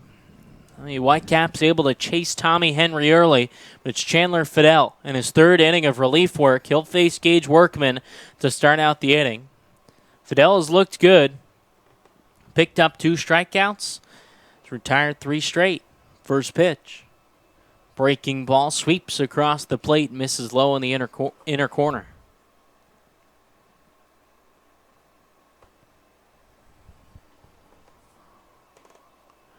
The 1-0. Swaved at and missed. It's 1-1 on Workman. The ASU Sun Devil struck out swinging in his first at-bat. 1-1. In tight, the changeup misses. It's 2-1. Workman, the righty, takes a practice hack, a long look at the barrel. The open stance as he taps the plate. The 2-1. Another breaking ball, this time called a strike at the knees. Fidel trying a quick approach here against Workman. There's been a couple times when he's had to ask for time a little bit longer than usual. Fidel's trying to surprise him. 2-2. Swing and a miss. Tag applied by Kerner, and strikeout number 3 for Fidel. That's the first out here in the 4th. He just buries that at his feet, and it looks so good coming in right over the plate in the last second. Tails right in by the cleats. It's just a brutal pitch, especially with 2 strikes. Ike Freeman is up next. Reached and via the E4 scored in the 2nd inning. One of 2 errors that inning. The pitch swung on and chopped to the left side. Quintana to his left field, spins and throws in time. A flash of the leather from Nick Quintana for out number 2. It's nice to see after that mental lapse he had back in the 2nd inning. That error that almost extended the inning even further. The Red Sox already with 2 errors today. They've committed at least 3 errors 9 times this season. So one more will be the 10th time. They've committed 5 errors 3 times this season. As Eden steps in, time is called. That a matter of Fidel trying to work too quickly before the Whitecaps hitter had settled in. First pitch, squares around. Eden pulls it back as a breaking ball misses outside.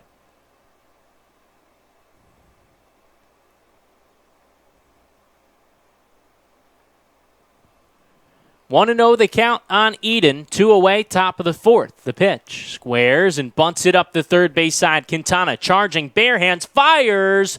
Not in time. A bunt single for Cam Eden. He's aboard with 2 away in the fourth. Well, he couldn't have put that better down the third base line, and it took a heck of a play from Q to even make it close over at first base. But Eden, good velocity to put it down the line, good placement, and he hustled his way out. The 9-man Joe Donovan up next, an RBI double his last time up. 4-0, the Brewster lead.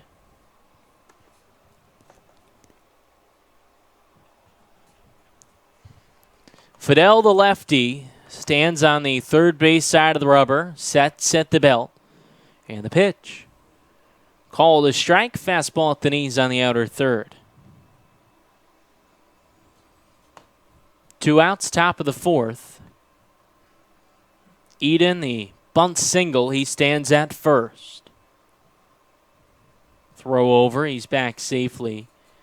Dana, we were talking about this before the game with some of the accolades that YD received, the individual player accolades. And for the pitchers, an interesting number. The 0-1 misses upstairs.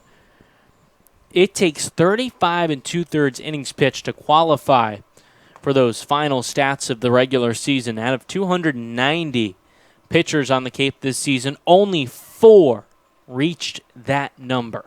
1-1.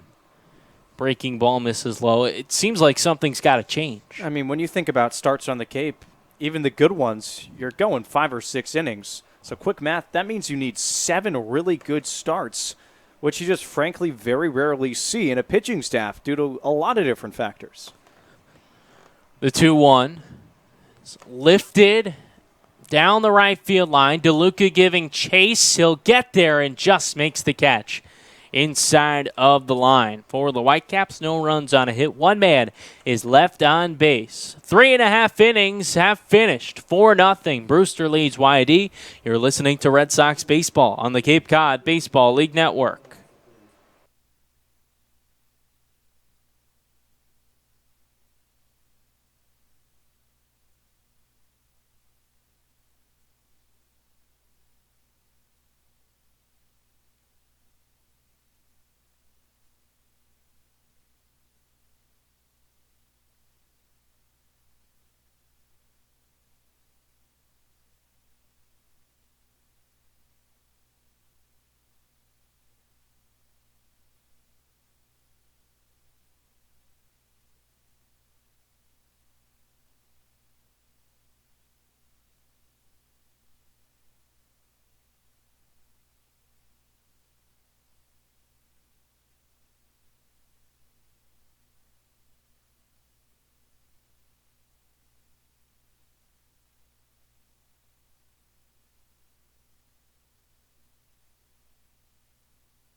Four nothing. Brewster leads YD. In the bottom of the fourth inning, still Zach Lingenfelter, the starter on the bump for the Whitecaps after YD starter Tommy Henry only went an inning and a third, allowed 4 runs, 3 of them earned. Johnny DeLuca starts out the inning for YD. First pitch misses upstairs to the switch hitter hitting from the left side.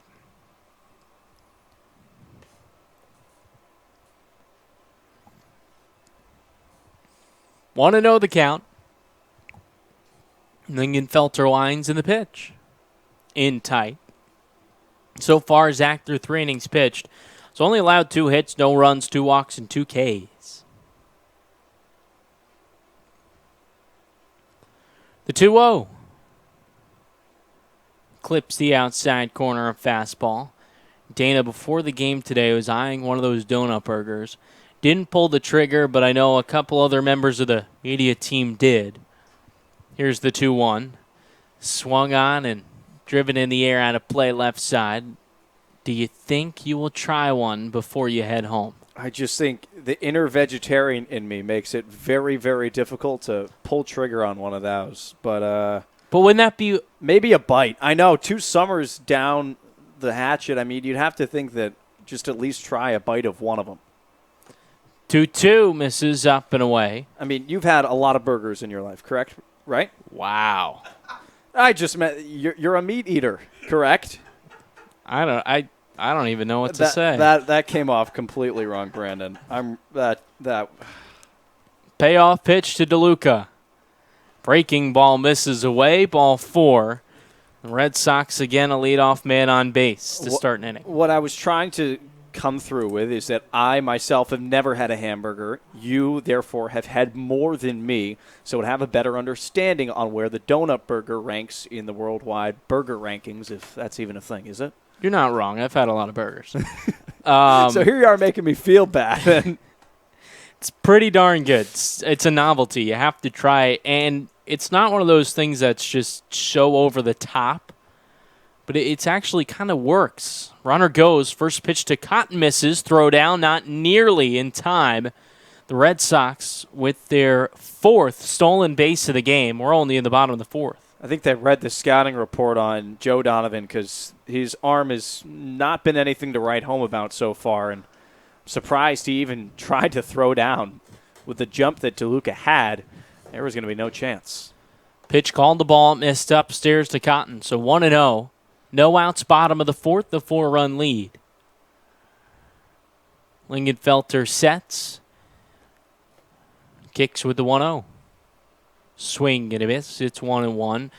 I would say it's pretty good. It really is worth the try because it actually kind of all gels together. And well, there's different options, right? It's not just glazed. You've got different donuts, glazed jelly, Boston cream is my favorite. You can also add cheese to it or cheese whiz. 1-1. Upstairs. I usually will do Boston cream with American cheese. Oh, my God. And I don't want it to sound like I do this every week. I mean, I've only had, I think, 1 or 2 this season. Believe it or not. Believe it or not. 2-1 the count on Cotton. Runner at second for the Red Sox in the 4th. The pitch. Misses low. 3-1.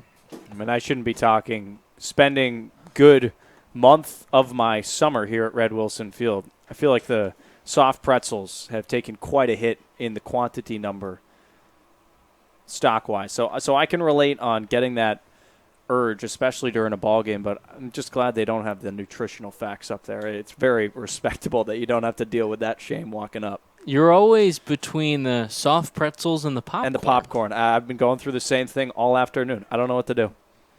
3-1. Lingenfelter sets at the chin, staring at second, now delivers home. Swung on and lifted to shallow center field. Freeman, the second baseman, is back, but it's Bishop, the center fielder, that makes the catch for the first out. Lingenfelter was battling with Cotton throughout that at-bat, and especially on a 3-1 pitch. Quinn got something that he could hit, but it's happened a few times to these widey hitters today, popping up offerings that we're used to seeing them find the gaps with and driving. Give credit to Lingenfelter, battling from start to finish so far. It's Nick Quintana now up, has 5 home runs, did walk in his first plate appearance. DeLuca at second, 1 out. In the bottom of the 4th, the Red Sox trail by 4. Step towards second, DeLuca back without a throw.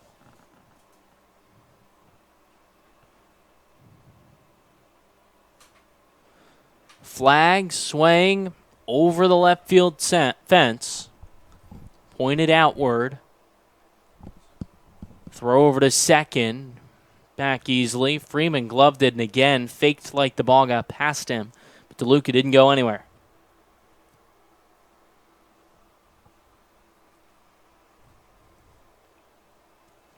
Already mentioned Hyannis and Falmouth rained out again, and not even rained out. The field just not playable tonight after rain yesterday and throughout the night. DeLuca goes to third. The pitch inside, throw down, not in time. Eden thought he had him. It was a good throw from Donovan that time, but just a tad late. DeLuca, stolen bases 7 and 8. He stands at third with just an out. And it looked like he just got that right cleat to touch the bag before the throw from Donovan came into the glove of Eden. Good location on it, too, but DeLuca just a hair in front. Was a ball up and in to Quintana, the 1-0. Misses upstairs, 2-0 the count. Currently no action in the Whitecaps bullpen. Lingenfelter starting to labor in this fourth inning.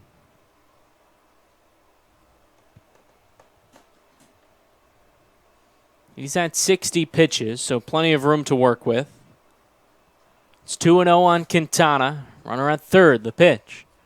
Swung on and lined into the glove of the shortstop Workman. DeLuca has to stay put. And a ball hit hard, but right at him. Tell you what, the Red Sox can just not afford to strand another man at third base with 2 outs. This was now the third occasion with 2 away that a YD hitter has dealt with a runner on third. Haven't been able to bring in one yet. We'll see what Christian can do. He's come up with some clutch RBI singles over the last week. Koss, the 8-man up, popped out to first. Prime opportunity with a runner on third, 2 away in the fourth. A 4-0 lead, Brewster over YD. The pitch. Swing and a miss on a breaking ball well down and outside.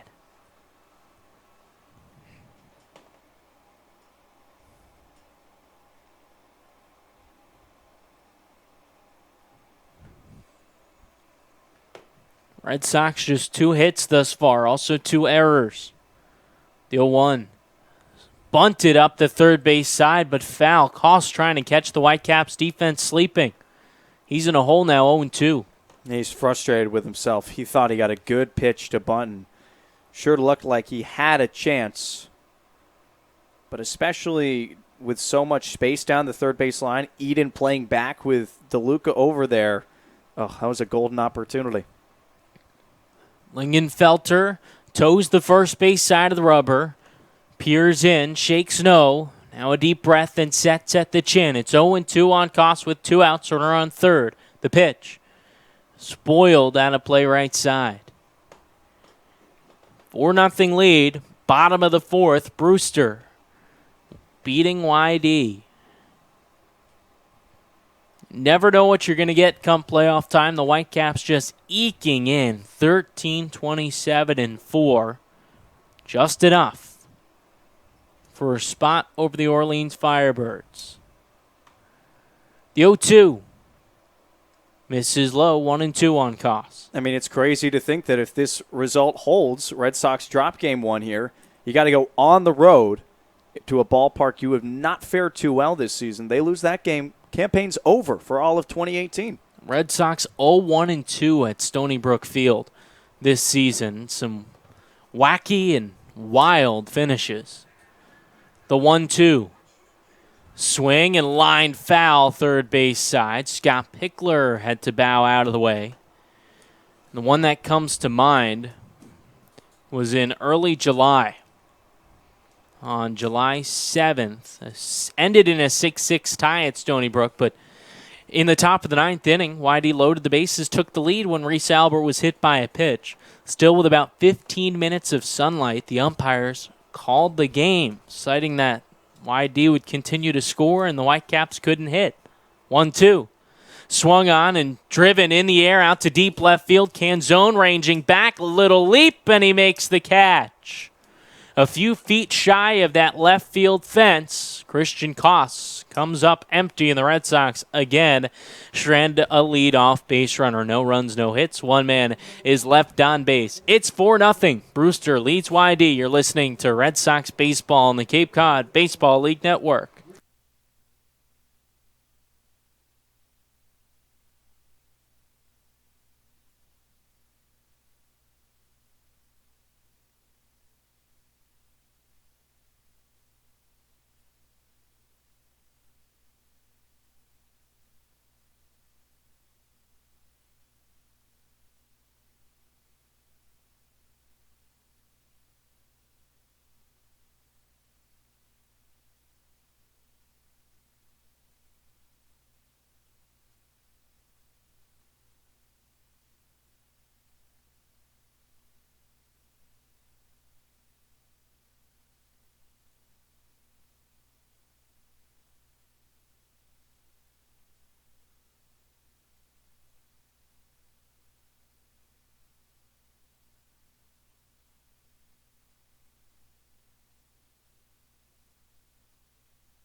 A 4-run lead for the Brewster Whitecaps over the YD Red Sox. Top of the 5th inning. It's still Chandler Fidel in his 4th inning of relief work. He'll face the one-man, Dom Canzone. 2 strikeouts tonight, including one against Fidel. First pitch to the lefty. Breaking ball misses away. Lefty-lefty matchup with Fidel from Arkansas Little Rock.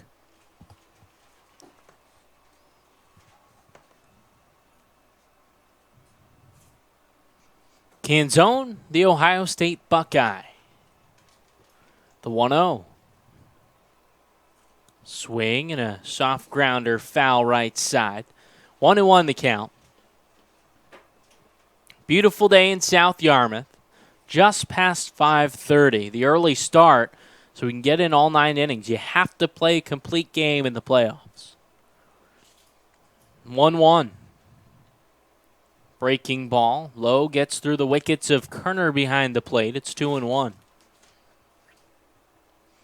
Thank you for tuning in. Brandon Pelter with you at Red Wilson Field.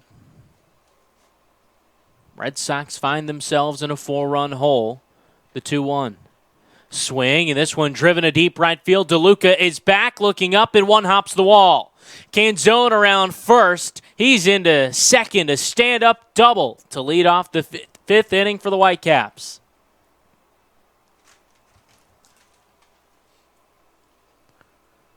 Sixth hit of the evening for the Brewster Whitecaps. We're just in the top of the 5th inning as Ray Alejo steps in. Already another man in scoring position. Alejo grounded out, also reached on an E5. He was picked off to end the 2nd inning. Corners up for YD. Move towards second. Now a throw as Canzone back on his feet.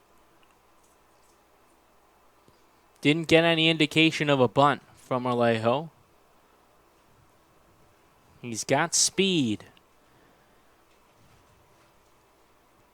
Fidel, the lefty, third base side of the rubber, sets at the belt. He kicks and delivers. Square, and a pitch misses outside. Alejo pulled it back.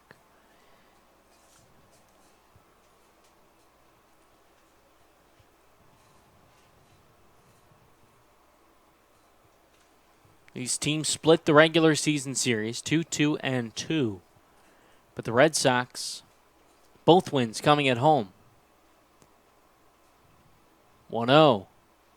Misses upstairs. 2-0 on the two-man Ray Alejo.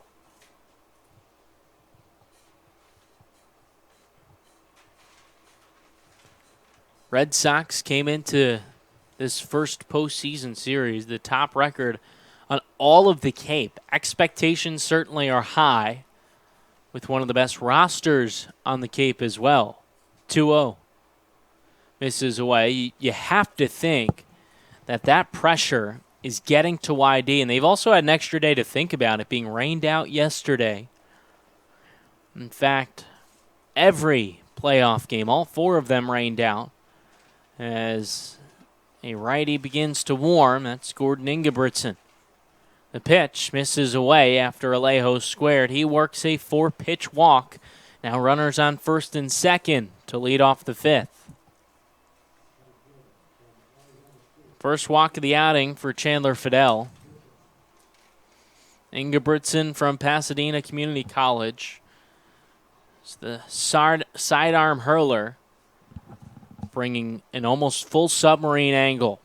Corners are up with the three-man Hunter Bishop at the plate. He has 4 big flies this season. Runners on first and second, no outs, top of the fifth. Already a 4-run lead for the Whitecaps. Fidel sets third base side of the rubber. The pitch. Breaking ball in tight. And that just missed Bishop. Somehow split his feet, got in between them.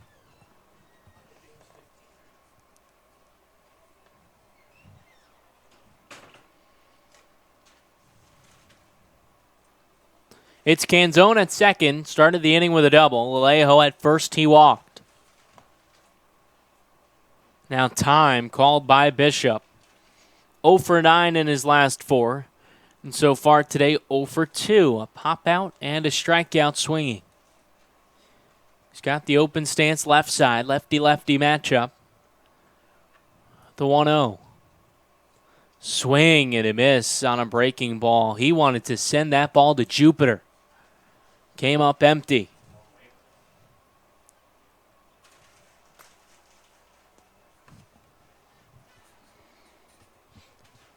Two men on, no outs in the top of the fifth. Quintana even with the bag at third at the start of the cutout toward the hole. Fidel sets and kicks the 1-1. Swung on and driven high in the air to shallow right field. DeLuca coming in will make the catch. No tag. And that's out number 1 in the fifth. An unproductive out from Hunter Bishop. Hit it a mile high. Gave DeLuca plenty of time to approach that one charging. Now Connor Gramis due up. 1 for 2. Single to center field. He scored in the second. And now Scott Pickler out of the Red Sox dugout from the third base side, taking that slow stroll to the mound.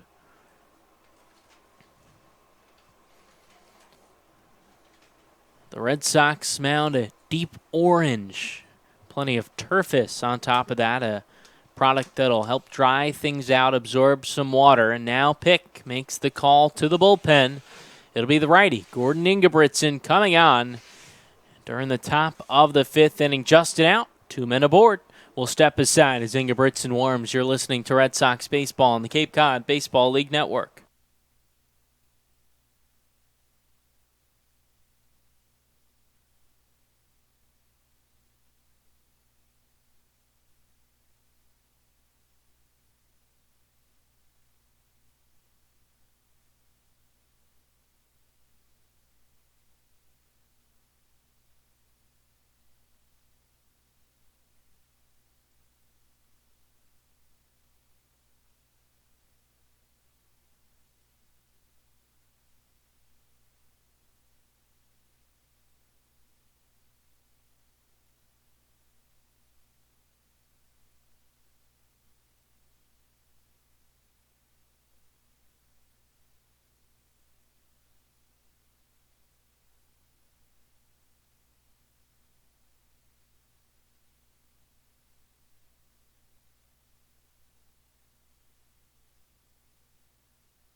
Gordon Ingebrigtsen from Pasadena City College. On for the Red Sox, the righty at 5'11". He's about as close as you can get to a submarine pitcher without being fully submarine. And he's making his third appearance out of the bullpen through 4 2/3. He's yet to give up a run. Does have a 1-0 record. He's given up 3 hits here in a bit of a tight spot. 2 men aboard, Justin out, top of the 5th.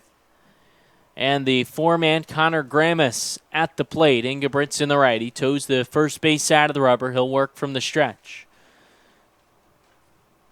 First pitch. Called a strike on the inside corner. Ingebrigtsen really puts that front foot out in front of the back foot. An odd stance from a pitcher. Canzone at second, Alejo off of first.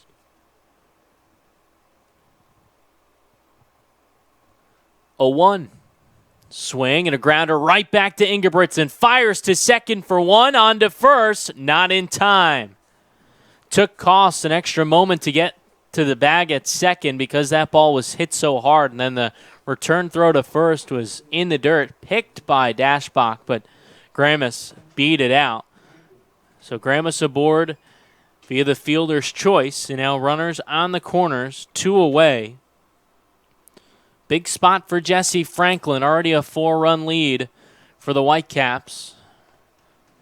I'm sure they'd love to extend it, especially with the potent offense of YD. But for the Red Sox, time to get going. They're 22-0 when leading after 5, just 3-12 when trailing after the 5th inning. This is a very good indicator of how the game, how that final score will hold. First pitch to Franklin. Breaking ball, curls in to catch the outside corner.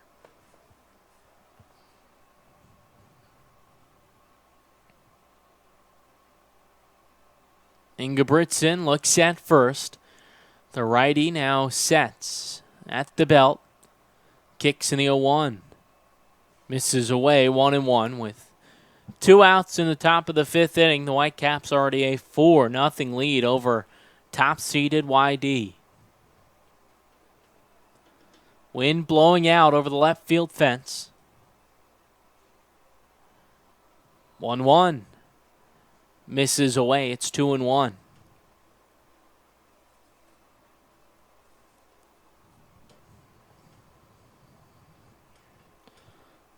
It's an amazing feat that the Whitecaps are even playing here today, let alone having the 4-0 lead. Went 4-5-1 in their last 10. 2-1. Fouled back. Just to beat out the Orleans Firebirds, who lost 12 of their last 13 games. Not something that you usually see from Orleans, who missed the playoffs for the first time since 2007.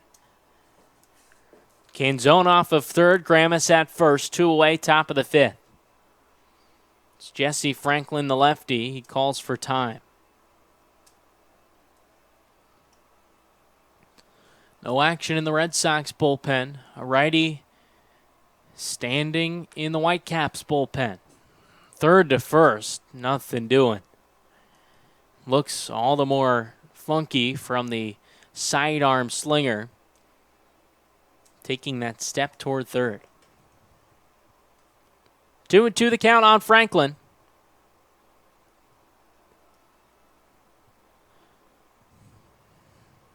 The pitch. Swing and a soft grounder. First base side, Ingebrigtsen fields, and the pitcher runs the rest of the way to take the putout. No runs on 1 hit. 2 men are left on base. It's 4-0. Brewster leads YD through 4.5. You're listening to Red Sox baseball on the Cape Cod Baseball League Network.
Bottom five at Red Wilson Field, game one of the East Semifinals, the 2018 Cape League playoffs, and it's the four-seeded Brewster Whitecaps with a 4-0 lead over the hometown and Cape leading YD Red Sox.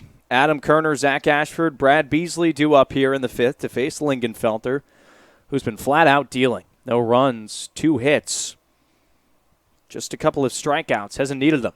First pitch to Kerner. He'll take for a strike right down the middle. 0 for 1 day for the catcher for the Red Sox getting the start in the playoffs. Freesia and Dyer waiting their turn. 0-1 to Kerner. Swings and skies it up out into right field, foul territory. Franklin going back, and he's got it. Nice play from the speedy first baseman to get out there and locate it for the first out of the inning. He lost a foot race back in the top of the fifth to Gordon Ingebrigtsen to end that frame. Brewster stranding another runner in scoring position.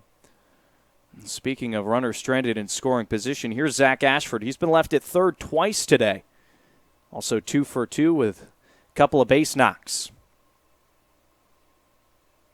1 away, bases empty. 4-0 lead for Brewster. Lingenfelter from the wind.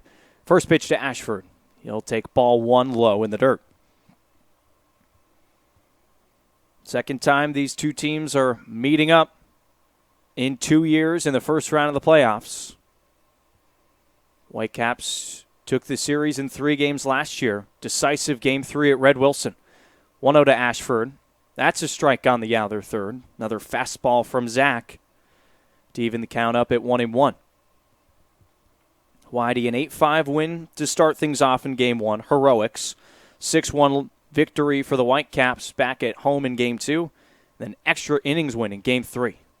1-1, fastball at the letters. 2 balls and a strike on Ashford. That game 3 was just about as crazy as you could get in a winner-go-home scenario. Whitey trailed late, tied it in the 9th, and then the Whitecaps took it in 10. 2-1 pitch to Ashford. Fastball just off the plate for ball 3.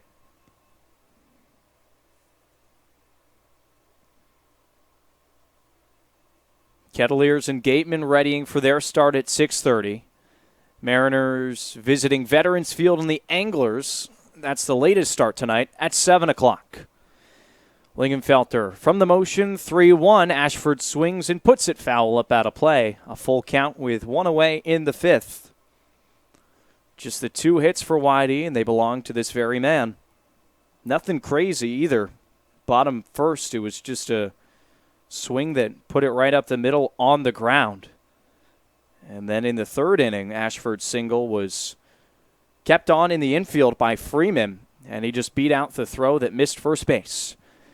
Here's the payoff pitch. Fastball away, ball 4. Zach Ashford reaches for the 3rd straight time in the ball game. Base runner for the Red Sox with 1 away. Brad Beasley coming up. 4th free pass issued by Lingenfelter, and now some action up in the Brewster bullpen, and just like that, Jamie Shevchik makes his way down the first base line. Looks like Lingenfelter's afternoon might be finished here in the 5th inning. And if that's true, very, very solid stuff as the motion's made. New pitcher coming on for the Whitecaps for the first time today.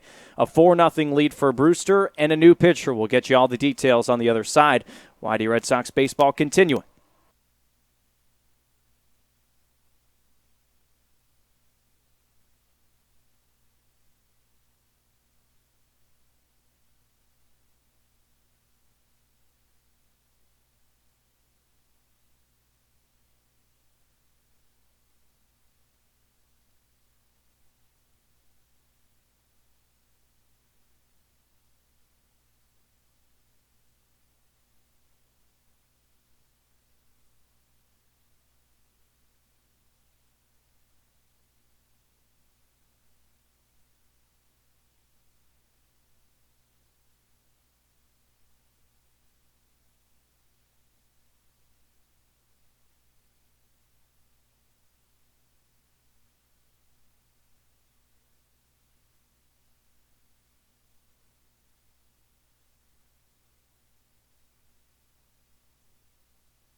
Fifth inning continuing at Red Wilson. First man out of the bullpen for the Whitecaps, it's Zach Schneider, ready from Florida Atlantic, making appearance number 4 of the summer. His first one came against the Red Sox back here at Red Wilson on July 20th. Got bunged up a bit, 2 2/3 innings, gave up 3 runs, none of them earned though, and 2 hits, collected 3 strikeouts as well. He enters the ball game with the visiting Whitecaps leading at 4-0. Ashford's on first base. He just walked.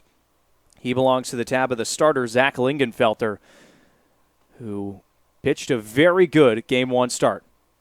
Beasley at the plate. Initial offering. Takes it for a strike on the outer third.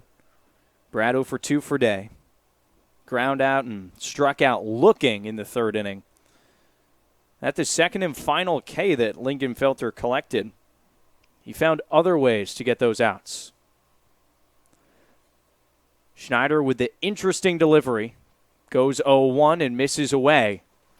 Kind of hunches his back all the way down towards his belt. Gets about even with it. Then goes into the motions and delivers very herky-jerky. The righty from Florida Atlantic. 1-1 count on Beasley, the pitch. He swings and lines this one out to center field. It falls in front of Bishop. It goes off his glove and rolls all the way to the wall. Being waved to third is Ashford. He'll hold there. Into second scoots Beasley. Costly error for Hunter Bishop. Looked like he was going to field that one cleanly, just be first and second. Instead, now it's 2 runners in scoring position for the ever-dangerous Noah Campbell. So tack on an error for the Whitecaps, their first of the ball game. That allows Beasley to advance, Ashford as well. This Brewster defense was worst in the Cape for pretty much the entire summer. 0.954 fielding percentage. 73 errors to lead the way in the wrong way. 4-0 ball game. Red Sox threatening for about the 5th time in 5 innings. See if they can finally push across a run. Ashford at third, Beasley at second. Schneider facing his second batter of the ball game. It's Campbell. First pitch inside. Noah 0 for 2 today. Pop out and a ground out. That's just the 3rd hit for the Red Sox today, and it's the first that didn't belong to the tab of Zach Ashford. Righty Schneider from Boca Raton, Florida, working with Joe Donovan behind home plate. And Campbell will step out and call for time. Second in the Cape League in batting average, .364 before today's ball game. 3rd playoff plate appearance, 1-0. Well outside ball 2. We were supposed to play yesterday, and then just got the most torrential downpour I think I've ever seen. Was trying to actually just drive down the streets of Yarmouth. And there were times when the car seemed like it was about to get flooded. The water just kept collecting, and we had flood warnings throughout most of the day. And it's tough to start the playoffs on a day like that. 2-0 pitch to Campbell. Inside ball 3. Donovan awkwardly keeps it in front of him. Kept that one from sailing all the way back to the fence. Surely would have scored a run. Instead, Ashford holds at third. He walked. Beasley has singled. The error from Bishop advanced them a station, so it's 2 in scoring position. And a prime count for Noah Campbell to give the Red Sox their first run of the ball game. Long look in for Schneider. Nods yes on the sign. Now comes set with the glove up above his head at the chest and deals. Strike called. Outer third. 3-1.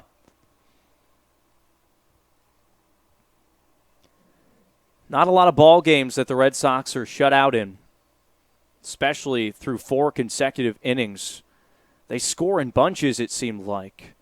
Had base runners a ton so far, but stranded far too many. We'll see what Campbell can do here. The 3-1.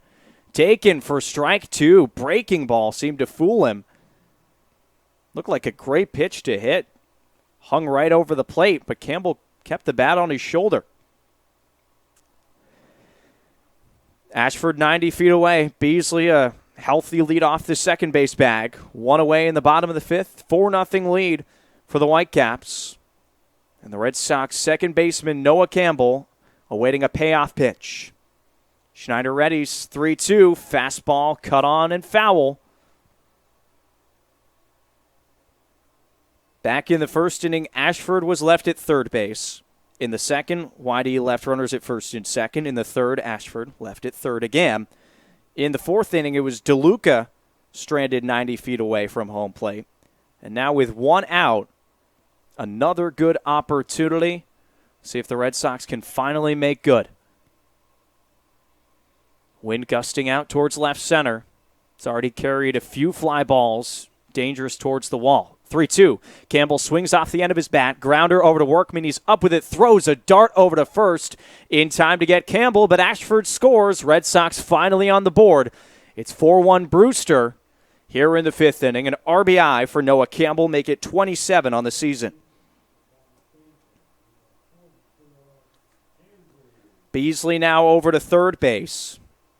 Ashford scoring another run. See what Dashbach has as he's 0 for 2 today. Made great contact back in the third inning to close out the frame. Robbery from Dom Canzone right up against the wall. 2 outs now, runner at third. First pitch to Dash. Well outside, ball 1.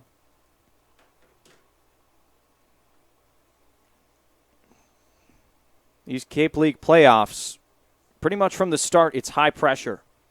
You really only have one mulligan, one bad loss, and that can be it in a series. Red Sox trying to avoid that here. The 1-0 offering just outside, ball 2. Looked like it might have clipped that outside corner, but Dashbach gets the call from Garcia behind home plate. And the count moves to 2 balls and no strikes, 2 outs. Beasley on third, now a 3-run ball game. Schneider, it's 2-0, grounded over, past a diving Workman into left field. Beasley touches home, the lead cut in half, an RBI for Andrew Dashbach, and the Red Sox heating up here in the fifth. Didn't have to do a whole lot, found that soft spot in between Eden and Workman, and Gage went all out with the dive. Couldn't keep it in the infield, and Dashbach at first with an RBI single, his 28th to lead the ball club. So now 4-2 Brewster. Still 2 outs. All of it coming with 2 outs. DeLuca at the plate. First pitch. He swings and bounces it foul. Kerner popped out to Franklin to begin the fifth. A walk from Ashford. He's come around to score. Beasley singled. The error from Bishop. That looms large right now. Campbell with the RBI ground out, and Andrew Dashbach's RBI base knock. It's brought Whitey within 2. Righty-lefty matchup. The pitch. DeLuca swings and pops it up just behind the Red Sox dugout. In a hole, 0-2. Mentioned Hyannis and Falmouth not getting to go for the second straight day at McKeon Park. That just goes to show you how much rain was received here on Cape Cod yesterday. And the way that McKeon Park is kind of structured, everything just filters down. It's just stuck in this bottom of the valley. They couldn't get the field ready. They'll have to go tomorrow for game 1. 0-2 to DeLuca. Outside, ball 1.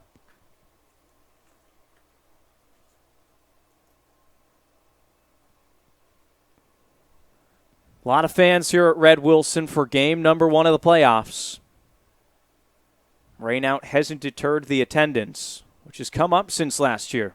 Whitey now about in the middle of the pack of the Cape. 1-2 pitch. DeLuca swings and drives this one out to deep center field. Bishop going back at the wall, looking up, and it's gone! Johnny DeLuca, a 2-run dinger. 4 straight runs for the Red Sox, and we're all knotted up in the fifth. That one just kept carrying. Bishop went as far back as he could, and DeLuca picks up home run number 2. I mean, we've been talking all day how these Red Sox score in bunches. They put up a 4 spot here in the 5th inning, and it's a fresh new ball game going down the stretch.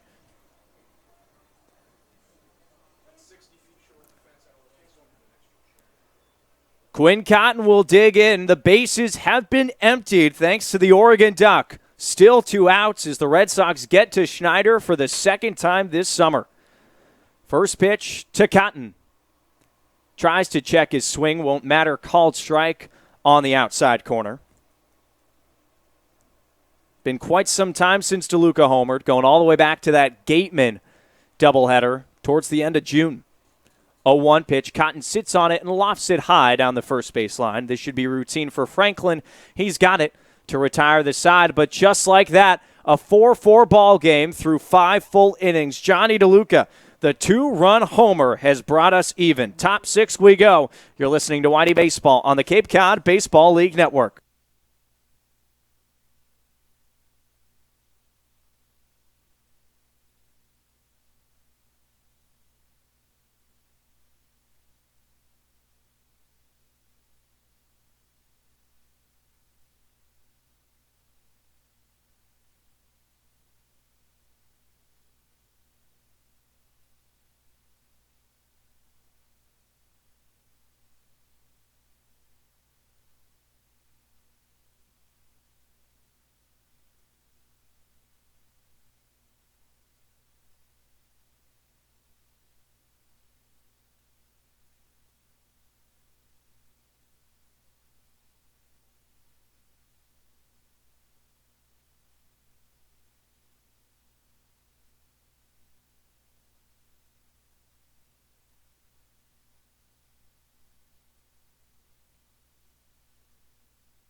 Sox are hot as we go to the 6th inning. 4-4 ball game in Game 1 of the East Semis.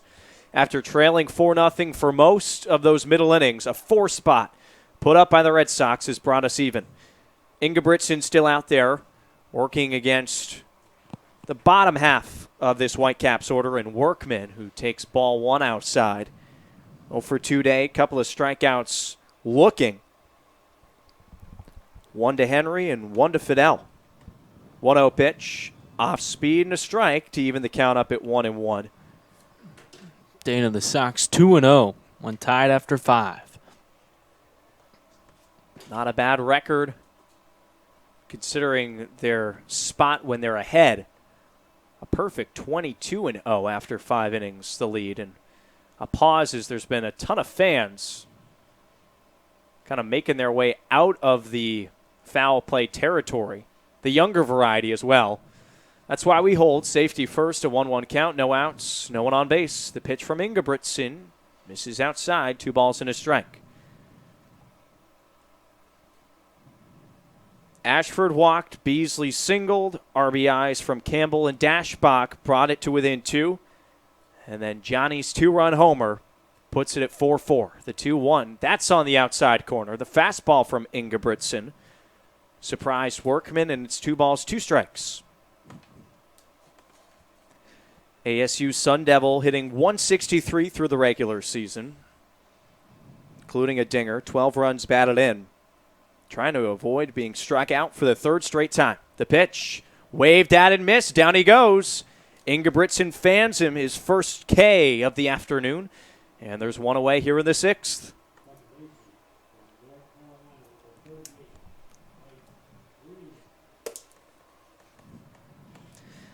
That'll bring up Freeman.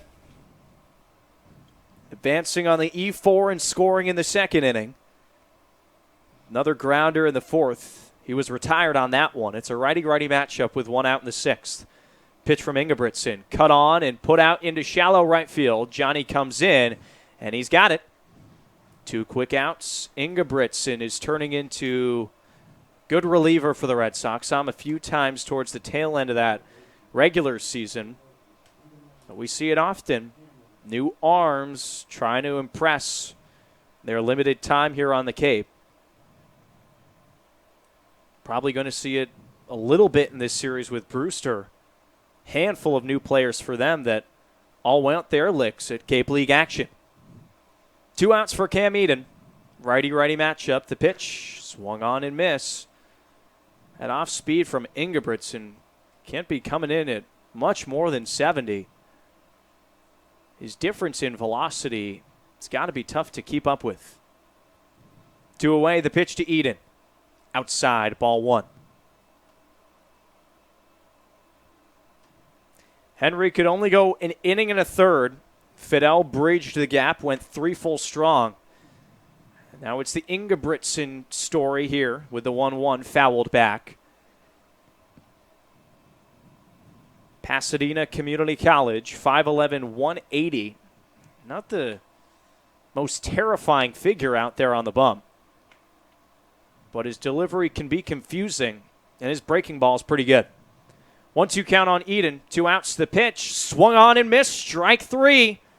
Ingebrigtsen picks up 2 strikeouts to retire the Whitecaps. 1, 2, 3 in the 6th. We go to the home half. All knotted up at 4. You're listening to Whitey Baseball on the Cape Cod Baseball League Network.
Nick Quintana leads off the bottom of the 6th, 4-4 in game number 1.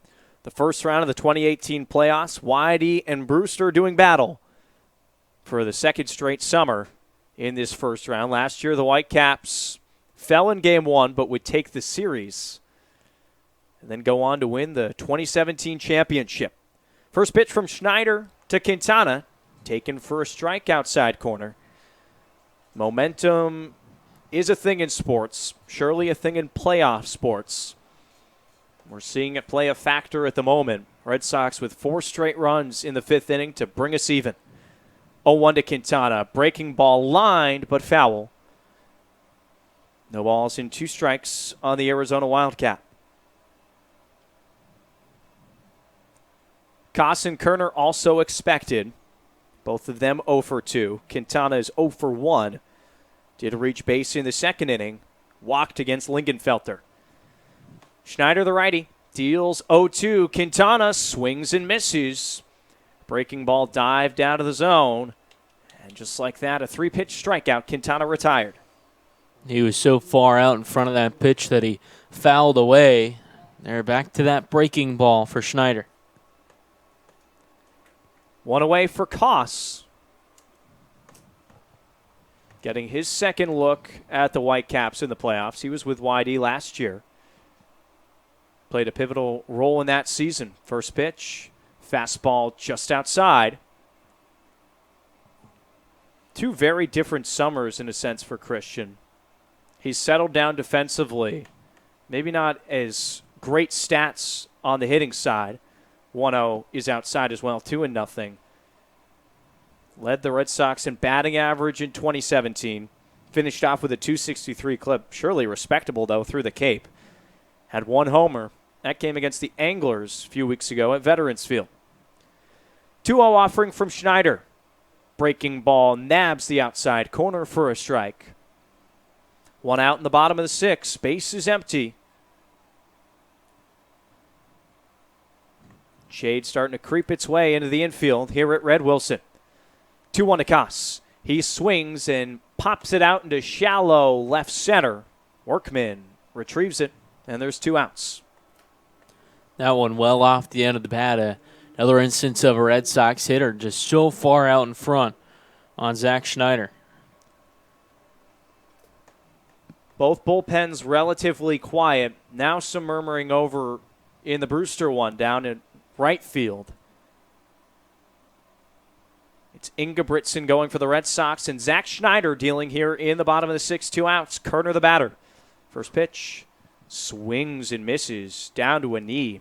Nice breaking ball that just turned Adam around a bit. Strike 1.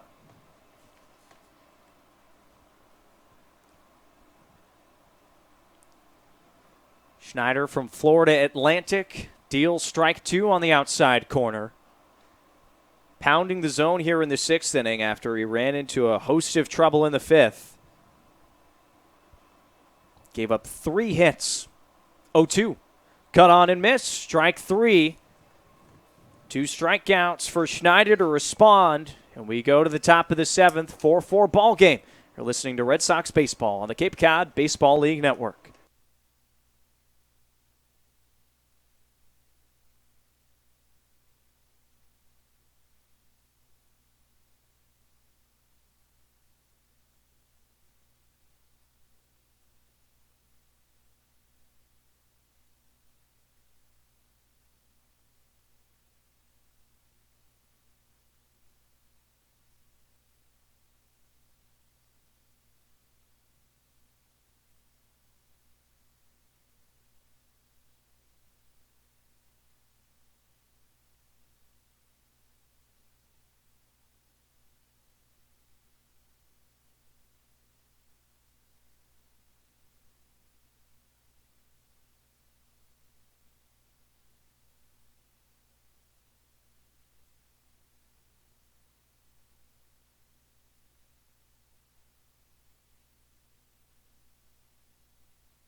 Top of the 7th inning at Red Wilson. Knotted up at 4 runs apiece. Joe Donovan digs in to face Ingebrigtsen back out for another inning of work and relief for the Red Sox. Pitching into his 2nd. He's gone an inning and 2/3. He's been perfect so far. 2 strikeouts. Facing Donovan, first pitch. Off speed, hangs high for ball 1. Oh, hey now, in the playoffs, certainly don't want to jinx him there. Certainly not, and you know how quickly things can turn around. That momentum always up for grabs. 1-0 pitch from Ingebrigtsen. That connects for a strike, 1-1. We saw in the 2nd inning for the Whitecaps scoring 4, and then YD punching their way back into this one, putting up 4 of their own in the 5th. Donovan awaiting. 1-1 cut on, but put foul up behind the fence. A ball and 2 strikes. On the 9-man, catcher from Michigan. Batting .309 through the regular season.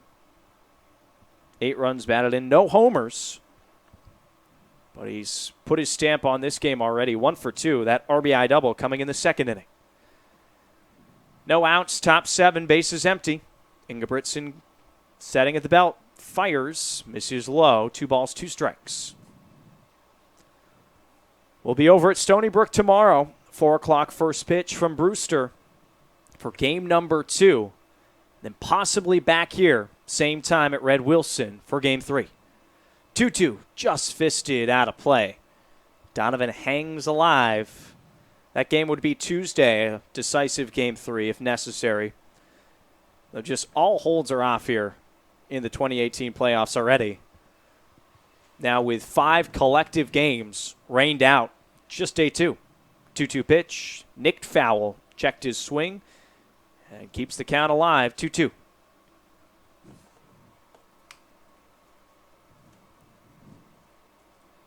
Kettleers and Gateman meeting at Spillane Field.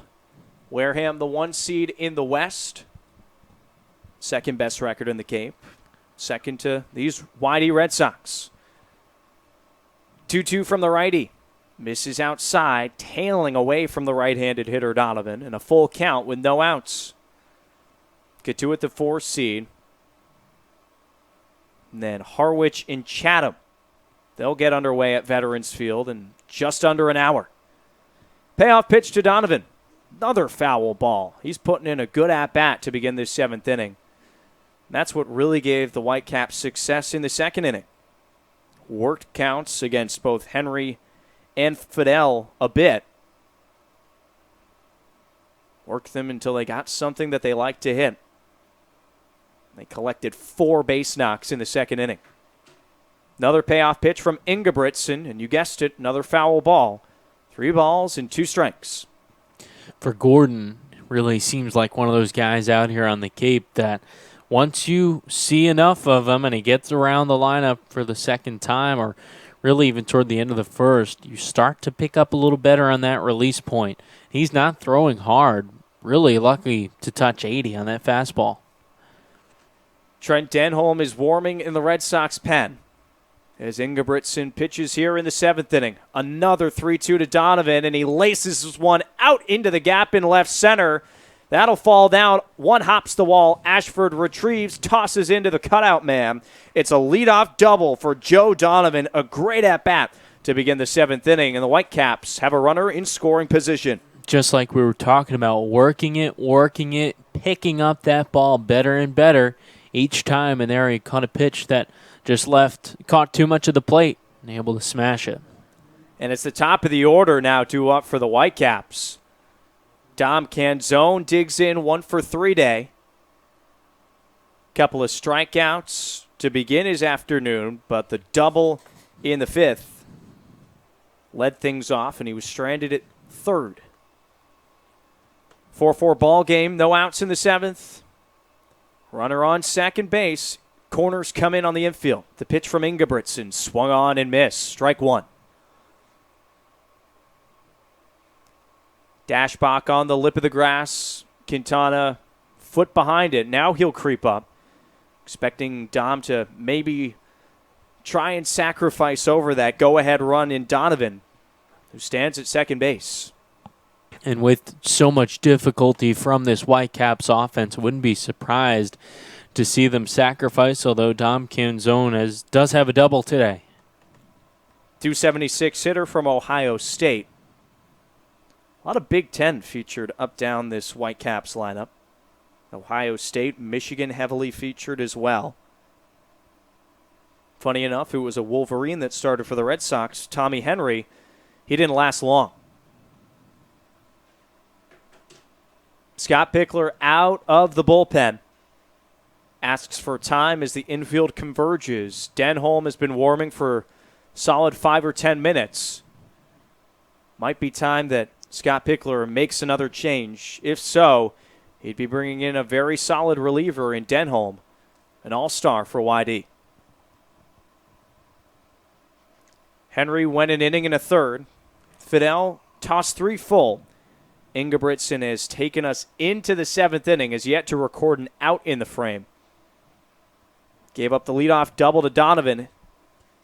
Now the home plate umpire, Mickey Garcia, will go out and force the hook. Pick finally gives it to him. The Red Sox are going to the bullpen here in the 7th inning. All-star Trent Denholm coming on to throw. 4-4 ball game. We return on the other side.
Top of the 7th continues game 1 of the East Semis. 4-4 ball game between Brewster and YD, and the Whitecaps threatening.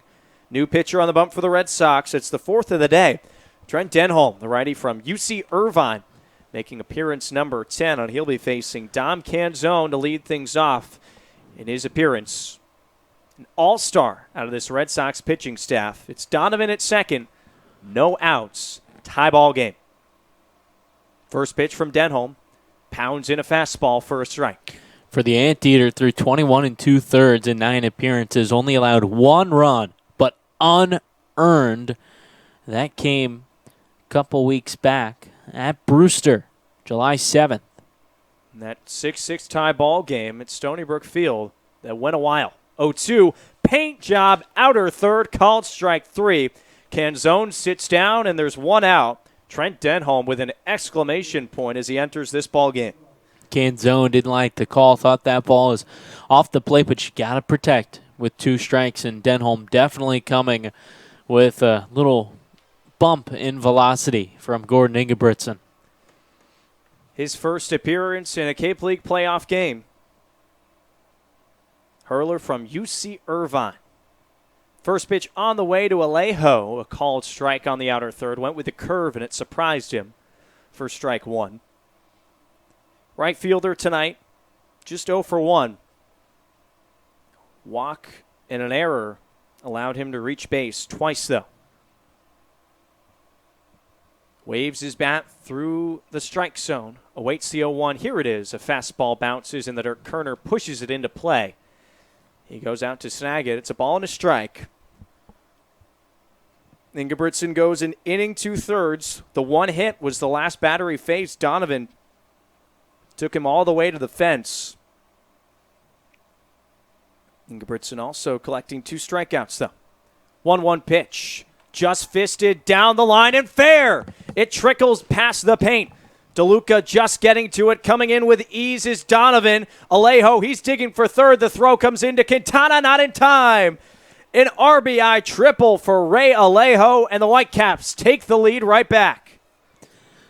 Boy, can you believe just a check swing that tucks in the right field line and dribbles into foul territory is an RBI triple. Unbelievable from Ray Alejo. A little bit of luck on the Whitecap side. He's the one that scored that inside the park homer a few days ago that gave the Whitecaps that big victory over Orleans. He comes up clutch again. It's now 5-4. Still 1 out in the 7th inning, and Bishop at the plate. First pitch fastball taken for a strike on Hunter, who's 0 for 3. Few pop-outs and a strikeout. You only think it's a matter of time, though, for the big power hitter gets a hold of something. Alejo on third. 0-1 count. Pitch from Denholm. Fastball just below the knees. 1-1. And that that run, does that go to Trent Denholm? No, it doesn't yet. So still no earned runs this season. I was about to say his first of the season, but that one goes to the tab of Gordon Ingebrigtsen. 1-1 delivery to Bishop. Curveball strike. 1-2 on the returner to the Whitecaps. Went 0 for 7 against the Red Sox in the first round series last year, but then heated up. Collected 5 RBIs and 3 homers, including 2 in that championship series against Bourne. 1-2. Fastball placed outside. 2 balls and 2 strikes. So Bishop going for title number 2 in his many years, facing this same first-round opponent in the Red Sox. Brewster leads it 5-4 in the 7th. Infield all the way up for the most part with Alejo dancing off of third base. The 2-2 offering from Denholm. Swing and a miss. Strike 3 dropped by Kerner. Tag applied. Hunter Bishop 0 for 4 as he chases the high heater. Second strikeout for Denholm. Well, and already mentioned, just such a different look from Gordon Ingebrigtsen for these hitters to make that adjustment to that low to mid-90s fastball from Trent Denholm is enough to really throw you off. Important run standing on third base for the Whitecaps. They only lead it by 1, and Connor Grammis digs in with 2 outs. Against Denholm, the pitch. Fastball spotted high and away. Gramis, the DH from Xavier, 1 for 3. Singled and scored to lead off the second inning. He started that big frame for the Whitecaps.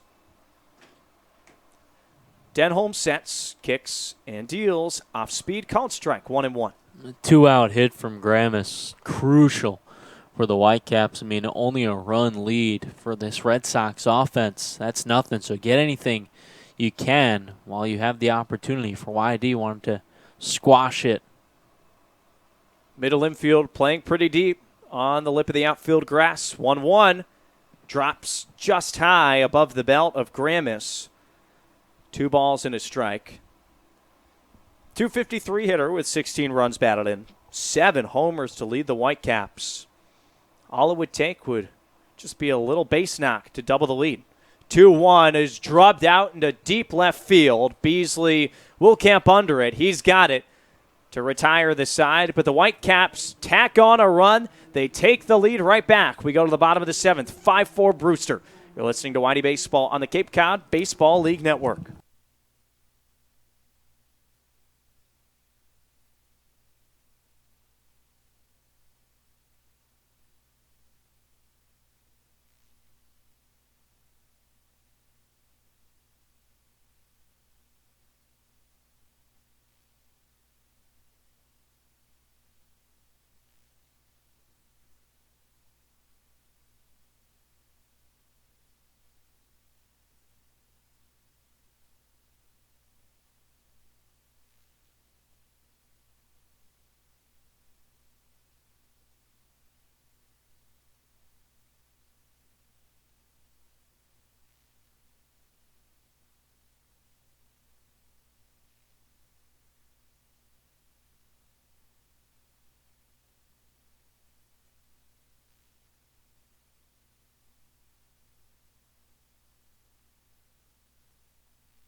Home half of the 7th, Whitecaps have snagged the lead right back. It's 5-4 Brewster over the Red Sox in Game 1 of the East Semis.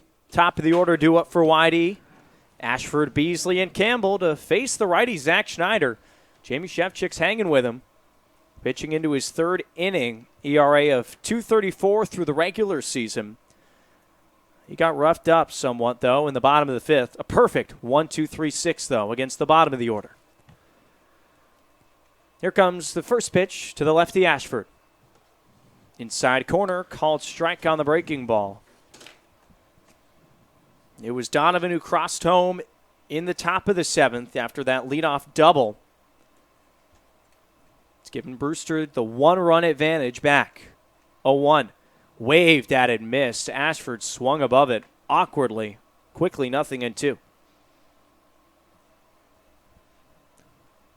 Mentioned these two teams were pretty darn even throughout the regular season. 2-2-2, the record for both squads against the other. That run differential very close as well. 35-31 in advantage of the Whitecaps. Very close. 0-2, curveball just outside. 1 ball and 2 strikes now on Ashford. Followed that one all the way into the mid of Donovan. Was that 6-1 win a couple weeks ago. That really made the difference when you look at those numbers, Dana. Pitch from Schneider, bounded over to the second baseman. Freeman backhands, throws across his body, and that beats out Ashford. Nice play from Ike Freeman to collect the first out of the 7th. Really athletic, ranging right toward that second base bag and backhand while running in the opposite direction. I'm going to throw back across your body. Really nice play from Freeman. 1 out for Brad Beasley. 1 for 3 day. Singling and scoring in the monumental 5th inning for the Red Sox. Also struck out looking in a ground out. Batting in the 7th inning. First pitch from Schneider. Beasley tags it out into left field. It falls for a base hit. Canzone gets to it on a couple bounces, darts it back in. 1 out single for Brad Beasley, cutting it the first pitch. The Red Sox know again with speed on the base paths. We've seen them very aggressive thus far. Campbell's been relatively quiet today. Did collect the RBI on the ground out in the 5th inning. Did what he needed to do, put the ball in play. That scored the first Red Sox run. Now he bats with 1 out and a runner on in the bottom of the 7th. Facing Zach Schneider for the 2nd straight inning. He holds the glove at his chest and deals. Breaking ball outside. Ball 1 to Campbell. South Carolina product who's had a phenomenal summer for the Red Sox. I think it surprised him a bit as well. Just a torrid pace in the month of July. Beasley off of first. The pitch to Campbell off the end of the bat and out of play. Ball and a strike.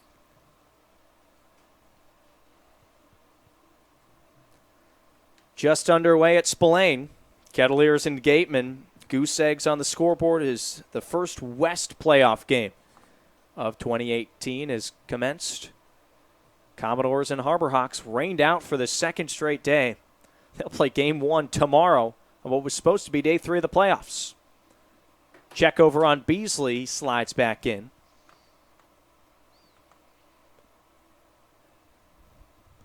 Shade making its way across the infield.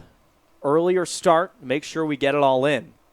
Beasley back in once again. That's important. There was a time, I believe it was at Lowell Park last year in the playoffs when the Braves and Kettleers couldn't finish their game 1. Had to finish game 2 the next day, then go play the next one somewhere else. So the 2-1 misses away. But that's just travel and unnecessary play that you really need on the playoffs. Got to get in the whole 9 innings and think about playoff baseball. You want to be your sharpest, so to have to do that, it's really tough to call on these teams. Beasley is singled. He's on first base with 1 out in the 7th. 2-1 to Campbell. Lays off of it outside. He doesn't like it. 3 balls and a strike. Also, just the momentum booster for the team that's able to take that first game in a later stages. You can carry that through into the afternoon. It's exactly what the Braves did against Katuitt. They made their way all the way to the championship series. Schneider, a quick toss over. Beasley will dart back in. He's got a herky-jerky delivery to home as well as over to first. Quite chaotic delivery from the righty. 3-1 count, the pitch to Campbell. He swings and lines it, but right at the shortstop. Workman fakes the throw back to first. Another loud out. Campbell retired, and there's 2 outs for Andrew Dashbach. Second ball today, the Red Sox hitters have tagged, but right at Gage Workman. He was playing shaded towards the middle bag. He read the scouting report correctly. Campbell will sit. Dashbach will stand with a runner on and 2 outs. Red Sox trailing by a run in the bottom of the 7th. First baseman for Whitey is 1 for 3. The RBI single in the 5th inning. That was just a lowly ground ball that got through the hole as the Whitecaps want to talk things over. Don't think they're going to make a change. There is some action, though, up in the pen. Schneider's just the 2nd hurler to go so far for Brewster. After the starter, Zach Lingenfelter, pitched into the 5th inning. He did more than his job, and he outmatched Tommy Henry, who could only go into the 2nd. As the party breaks up, still 2 outs. Beasley aboard. The Red Sox trying to get back into this ball game. Trailed 4-0 for most of it. 4 spot in the 5th inning brought us even. Whitecaps have taken the lead in the visiting half of this very inning. Whitey hoping to respond with Dashbach at the plate and Beasley off of first. Lingenfelter readying. The pitch, Dashbach inside out number, slow roller, Franklin up with it, and he'll take it to retire the side. Whitey strands another base runner as we go to the top of the 8th. Red Sox trailing by a run You're listening to Windy Baseball on the Cape Cod Baseball League Network.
We're through 7 full at Red Wilson. 5-4 lead for the visiting Whitecaps in Game 1. 5-6-7 due up. Franklin, Workman, and Freeman to face Trent Denholm, who came in to relieve Ingebrigtsen there in the 7th and looked pretty good as he faces the middle of this Brewster lineup in the top of the 8th. Dana Gray and Brandon Pelter here with you in South Yarmouth, approaching that 7 o'clock hour. First pitch coming just after 4 o'clock today. Denholm's initial offering waved at and missed. Strike 1 from Franklin. A little late on that fastball. He's 1 for 3, singling and scoring in the 2nd. And since then, a couple of ground outs. Denholm from the windup, 0-1. Put foul up high behind the fence. Rapidly 0-2 on the leadoff man for the 8th inning. Flagpole out in left center, still gusting its way away from home plate. Saw it help a Johnny DeLuca 2-run homer move its way out of here already. 0-2, swung on and missed. Strike 3. Make it the 3rd K recorded from Trent Denholm in just an inning and a third. He gets the first out of the 8th inning in quick fashion. Trent has just been so good for these Red Sox. I mean, we've already talked about the fact that he hasn't allowed any earned runs this season. The strikeout numbers up as well. He's been a steady hold. Gage Workman digs in from the left side against the righty Denholm into the motions. First pitch. Fastball busts him in there. Foul ball off the bat. Is strike 1. Red Sox only with 6 outs to play with. Middle of their lineup due up in the bottom of the 8th. DeLuca will lead things off. Whitecaps with 5 outs remaining. There's 1 away here in the 8th. Pitch from Denholm. Curveball drops in for a strike. 0-2 against the second straight batter. Righty from UC Irvine working ahead as he so often does, so often has in 2018. The pitch. Spoiled it away. No offering from Workman. A ball and 2 strikes. Dana, this game has really been a slugfest. Each team getting their big blows in. Brewster in the 2nd, Whitey in the 5th, and then the Whitecaps with a little jab in the 7th. 1-2. Fastball upstairs, 2-2. And you have to think that they're not done. Just kind of has that feeling like something is coming in the later stages of this ball game, as the Red Sox offense heated up there in the 5th inning for a moment.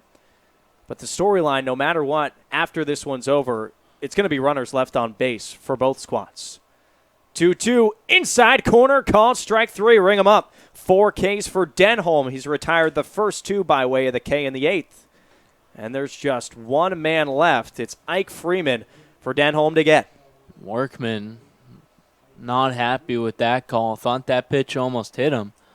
Mickey Garcia saw things differently. Freeman 0 for 2. Couple of ground outs and a pop out, but one of those was a botched error from Campbell. First pitch falls in for a strike. Trent loves to work quickly, loves to work ahead. We've seen it on full display here in the 7th and the 8th. There's 2 away in the top. 5-4 lead for Brewster in Game 1 of the East Semis. 0-1. Fastball is driven out into deep left center. Ranging over is Beasley, and he's got it to retire the side. Freeman gives it a ride, but the Whitecaps go down in order 1-2-3. Bottom half of the 8th, it's Brewster 5, Red Sox 4 on the YD Radio Network.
Bottom of the 8th, 5-4 lead for the Whitecaps over the YD Red Sox in Game 1 of the 2018 playoffs. Red Sox will have to come from behind for the second straight time. Johnny DeLuca brought us even in the 5th with a 2-run homer, and he'll leads things off here in the bottom of the 8th, facing Zach Schneider. Just the second pitcher for Brewster that Shevchik has used today. Into the motions, first pitch to DeLuca. He swings and drills it, but foul down the right field line. That one just a few feet to the right of the foul pole over by the Brewster bullpen. Whew, talk about turning on a pitch. Johnny DeLuca crushing that one. Just goes his strike 1. Batting from the left side against the righty Schneider, the pitch. Swung on and missed. Breaking ball dove out of the zone. No balls and 2 strikes on DeLuca. Cotton and Quintana due up to close out this 8th inning. The 0-2 pitch. Curveball works its way back in, catches the outer third, called strike 3. DeLuca goes down. There's Schneider just backdooring him, hitting the spot. Joe Donovan didn't have to move the glove. You're going to get that call most of the time. Pinch hitter for the Red Sox will be Reese Albert. Cotton was in the on-deck circle, and now it's Albert, the left-handed hitter, who will go up against Schneider, getting his first at-bat of the 2018 playoffs. Sophomore from FSU will climb into the box, batting with 1 away here in the bottom of the 8th. Schneider from the windup fires in the first pitch. Albert slaps it, but right at Franklin, he's got it. He'll touch the bag himself, and there's quickly 2 outs. Surprised to see Reese Albert cold off the bench. First pitch swinging, but saw something that he liked well out in front, though. 2 gone for Quintana. No one on base. Red Sox trailing by a run. Could use a base runner. Quintana, one of those guys, though, that could tie this ball game up with 1 swing of the bat. He has 5 homers. First pitch lets it go by for ball 1. 0 for 2 day for Nick. 1 strikeout swinging. That was against Zach Schneider back in the 6th. The pitch outside again. 2-0.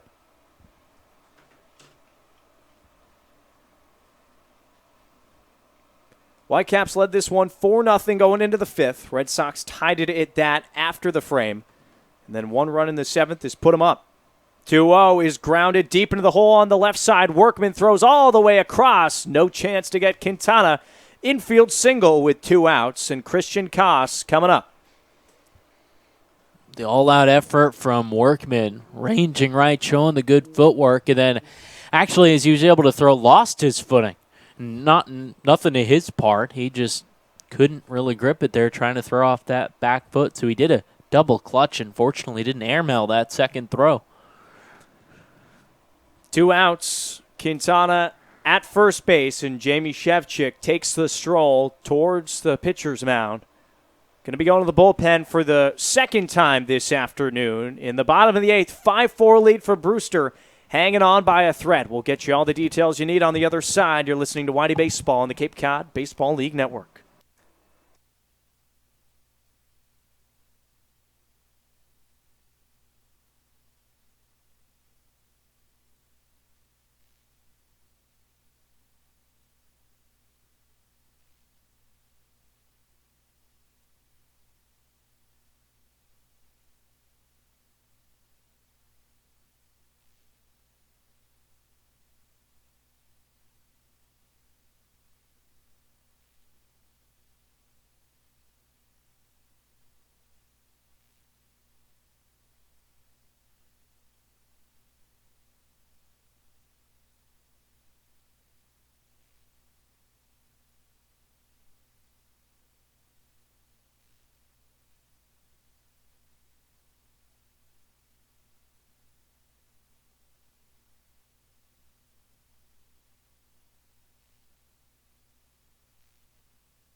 Bottom of the 8th continues. Whitecaps 5, Red Sox 4. There's 2 outs. A runner at first. It was Quintana. Now it's Waddell.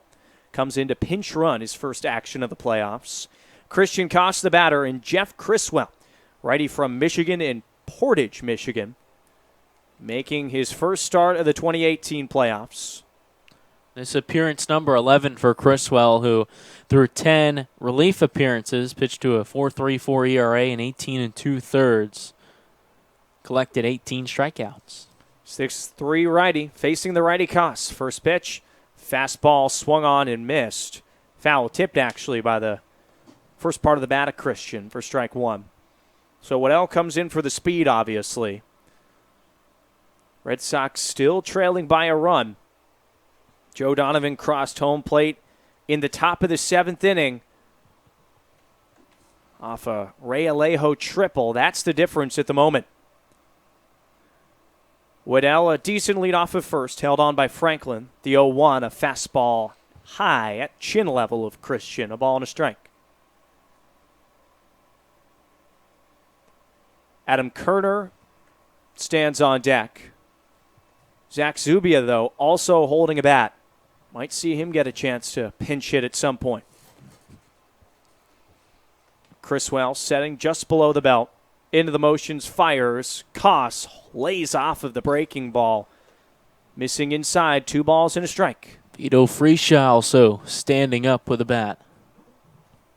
One of those quick returners to the Red Sox. Was gone for no more than 10 or so days.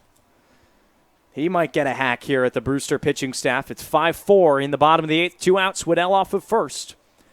Here's the 2-1 pitch to Christian. Waved at and missed. Strike 2. Blew the fastball by him. Criswell did, and it's 2-2.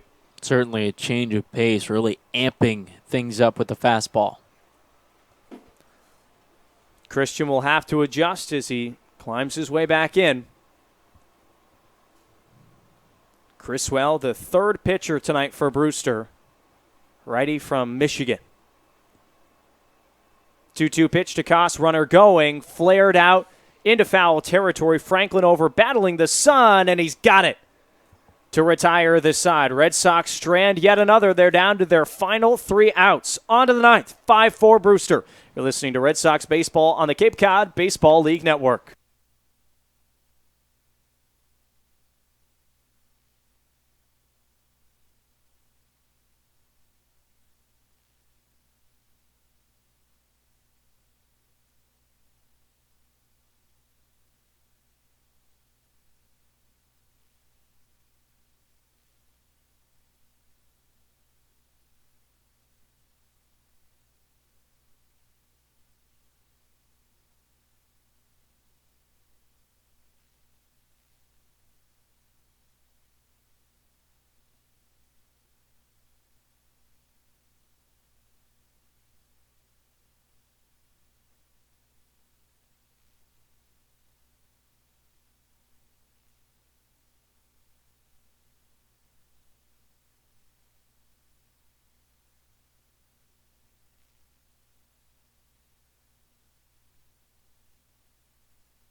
On to the 9th inning in South Yarmouth of Game 1 of the Eastern Division Semifinals between the Red Sox and the Whitecaps. It's Brewster 5, Yarmouth Dennis 4.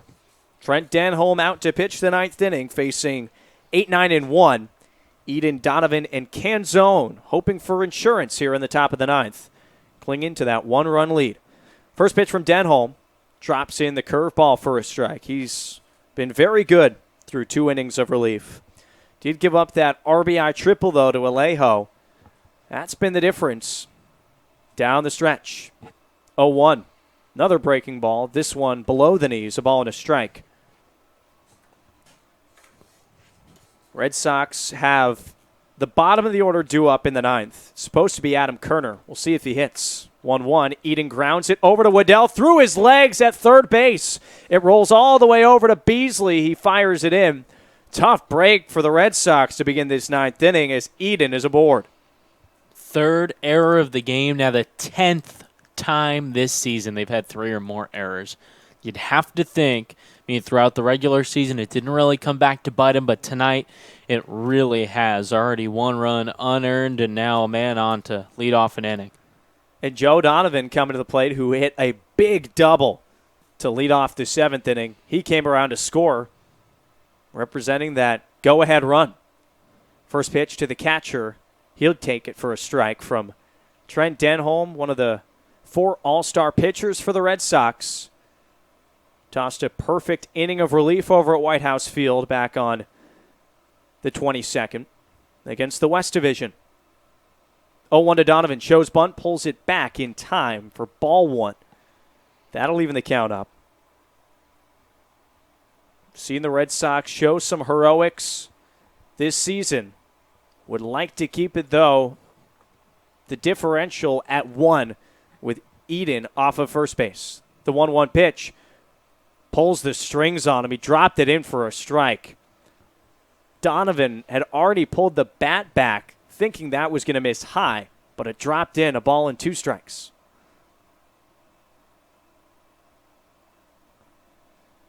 Eden the lead off of first. Dashbach holding him on. No outs in the ninth. 1-2 pitch. Fastball away. 2-2 count.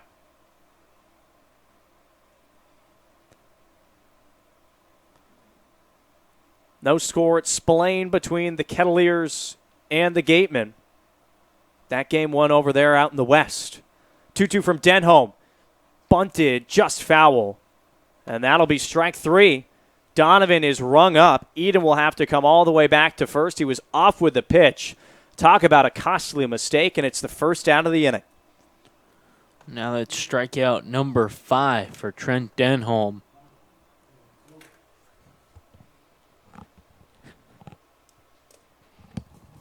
One on, one out.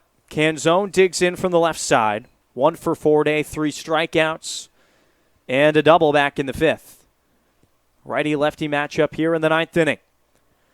Denholm sets and fires. Swung on and missed. That fastball with a little bite to it at the end for strike 1.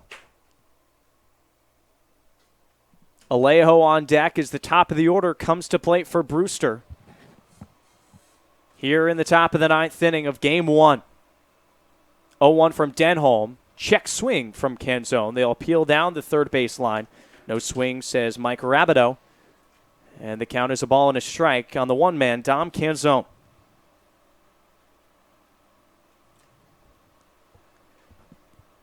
Eden advanced on an E5 to begin this inning. He's at first base. Donovan struck out swinging.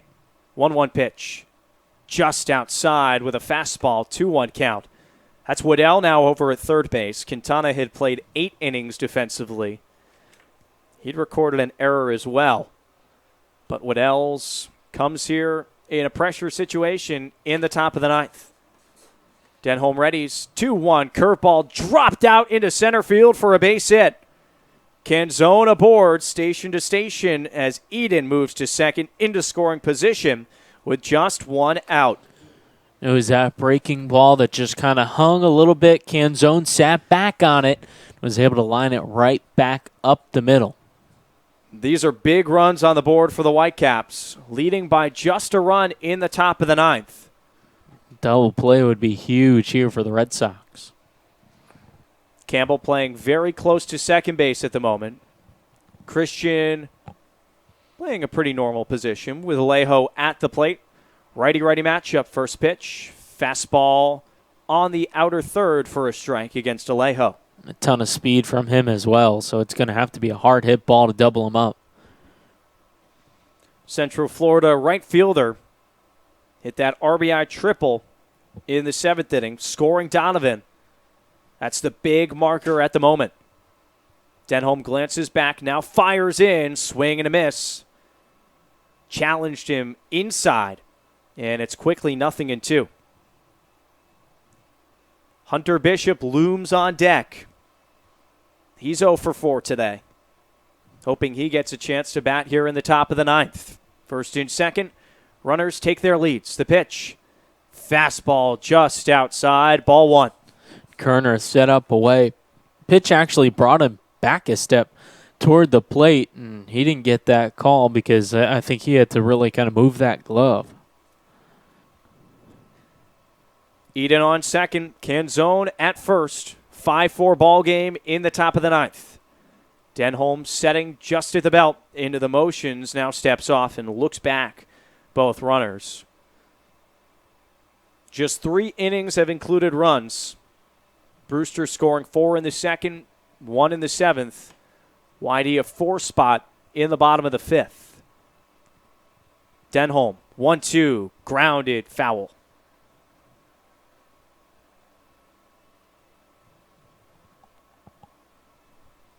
Back in action tomorrow at Stony Brook at 4 o'clock, first pitch. Also no lights there in Brewster. That's why we've got these early start times.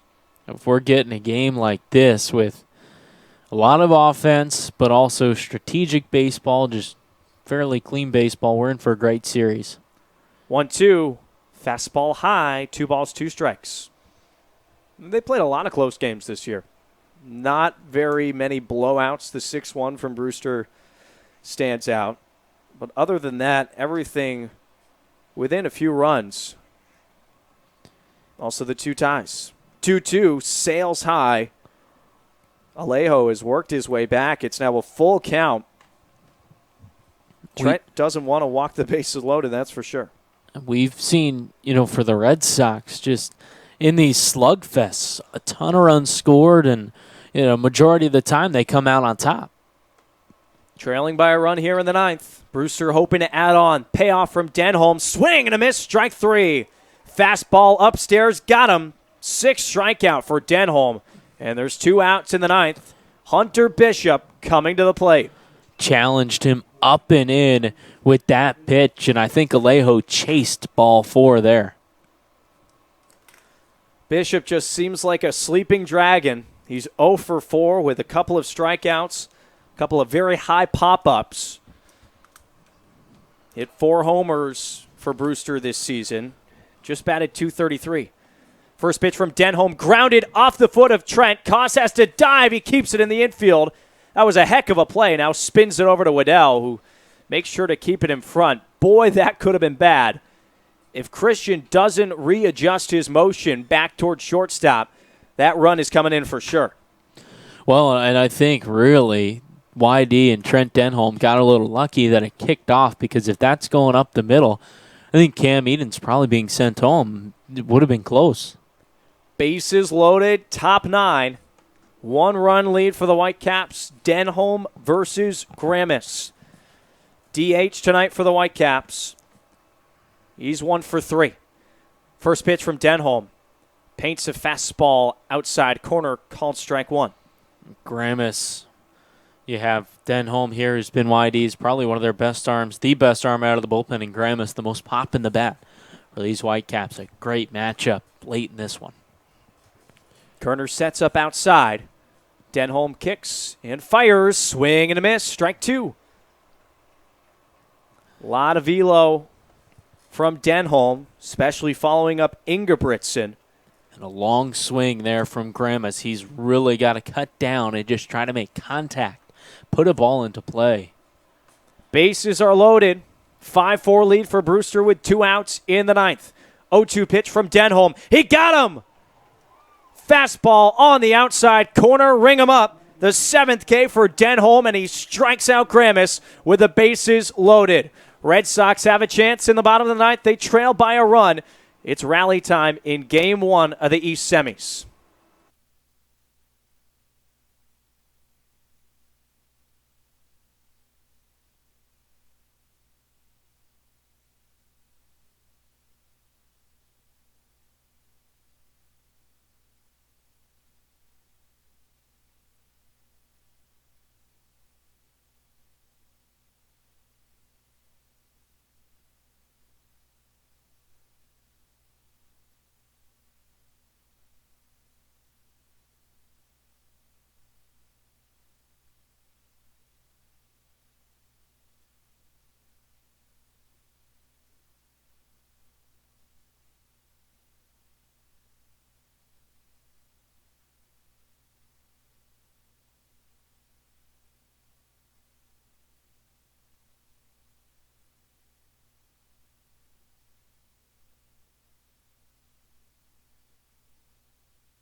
Red Sox down to their final 3 outs of Game 1 of the Eastern Division Semifinals. It's the Whitecaps 5, Red Sox 4. Into the bottom of the 9th we go.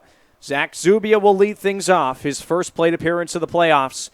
facing the righty Jeff Criswell, who just took on one batter in the bottom of the 8th. He got Cost to fly out as Zubia pinch hits for Kerner. Criswell, the righty from Michigan, working with Joe Donovan behind home plate in the bottom of the 9th. First pitch to Zubia. He swings and puts it foul. A little bit late on that heater.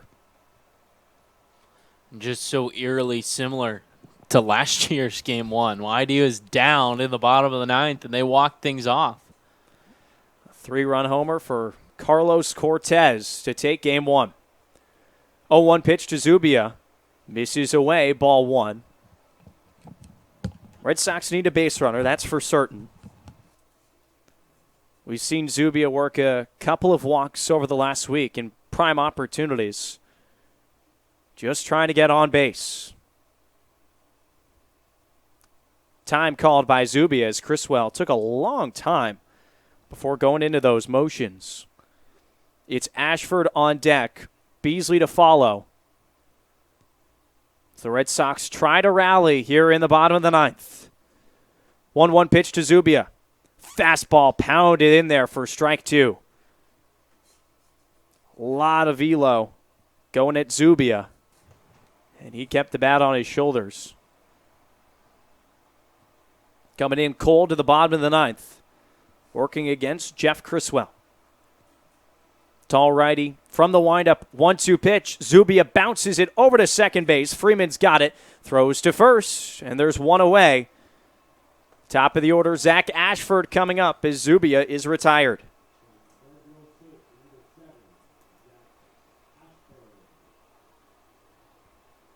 Routine grounder that Freeman got is the first out, and Ashford digs in from the left side. He's been productive today. Had the only 2 hits for the Red Sox for most of that ball game. Single to begin the bottom of the first, infield base knock in the 3rd. Since then, he's walked and grounded out. No one on base, 1 out. First pitch to Ashford. He swings and lines it out into center field. It falls in front of Bishop for a base hit. Zach Ashford aboard, and the Red Sox have a base runner. The way the Red Sox offense has operated throughout most of this season, it's been pass the baton. I mean, they have plenty of power up and down this lineup, but they just have to keep this train moving in any way they can get on base. Trailing by just a run, they've certainly overcome more than that this season. Have to think that Ashford will maybe try and take second base. Already has 2 stolen bases today. Advanced on a pass ball as well in the first inning. Now the lead off the first base bag. The tying run. Go-ahead run at the plate, and Beasley swings at the first pitch and lofts it out into right field. Alejo ranging over, and he's got it. 2 outs. Red Sox down to their final hope. And it's Noah Campbell coming to the plate. Who else but Noah, who's really been their top hitter throughout this summer. He's been a reliable guy and up in a big spot. I think for Noah, you got to take a deep breath. Can't let the nerves get to you here and just try to block everything out. Zubia grounded out. Ashford single to center. Beasley flies out. And it's up to Noah in the bottom of the 9th. 5-4 Whitecaps. Ashford leading off of the first base bag, held on by Franklin. Criswell comes set and fires. Campbell did go around. Strike 1. That was placed perfectly as well. Noah teamed with Carlos Cortez back at South Carolina this past spring. He does have 6 home runs to lead the Red Sox. Hitless today, though. 0 for 4 with a ground out. RBI. Ashford off of first. 0-1 to Campbell. Fastball outside, 1-1. It doesn't get much easier either with Andrew Dashbach on deck, another guy with a ton of pop. Shevchik is riding with Criswell. Righty making appearance number 11 of the summer for the Brewster Whitecaps, pitching here in the bottom of the 9th of Game 1. He'll step off, and Ashford will scoot back. It's the right guy probably to have it first. A lot of speed. Hasn't shown quite like he's going to steal, or at least try. He's also smart on the base paths. Criswell sets. 1-1 to Campbell. Flares it foul. into the fence behind home plate, and the Red Sox are down to their final strike of Game 1. Last time up, Campbell hit the ball very hard. He lined it right at the shortstop Workman. He's hitless today. And in a hole, 1-2. Ashford off of first, 2 outs in the ninth. Whitecaps leading at 5-4. Criswell, the righty sets. The pitch, fought off by Campbell. Ashford was going. Hit and run put in motion by Scott Pickler, but Noah just couldn't get good wood on the ball.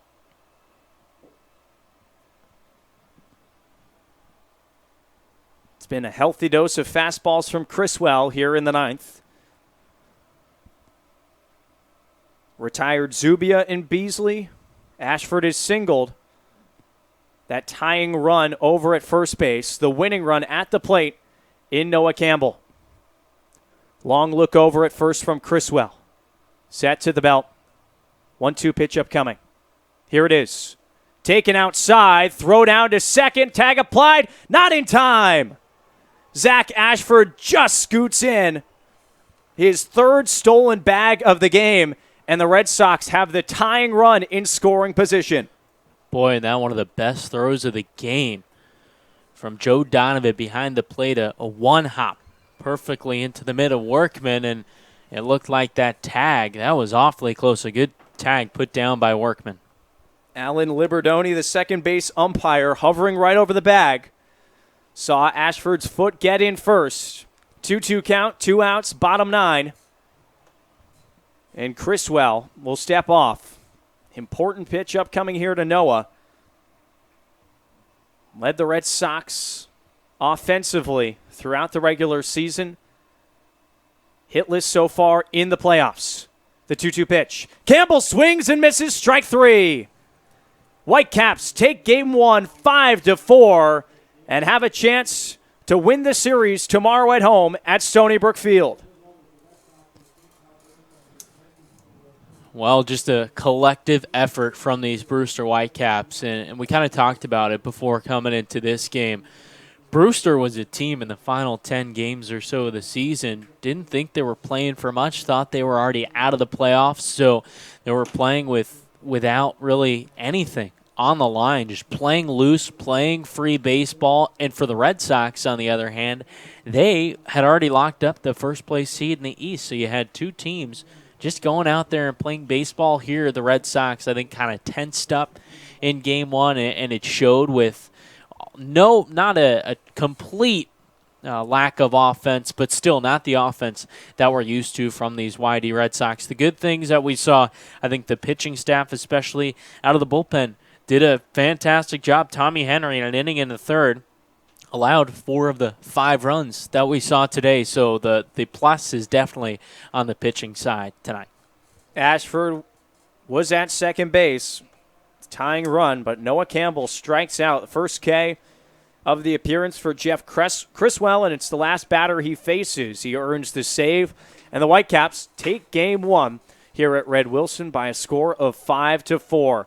Pivotal Game 2, winner go home for the Red Sox tomorrow at Stony Brook Field. That a 4 o'clock first pitch.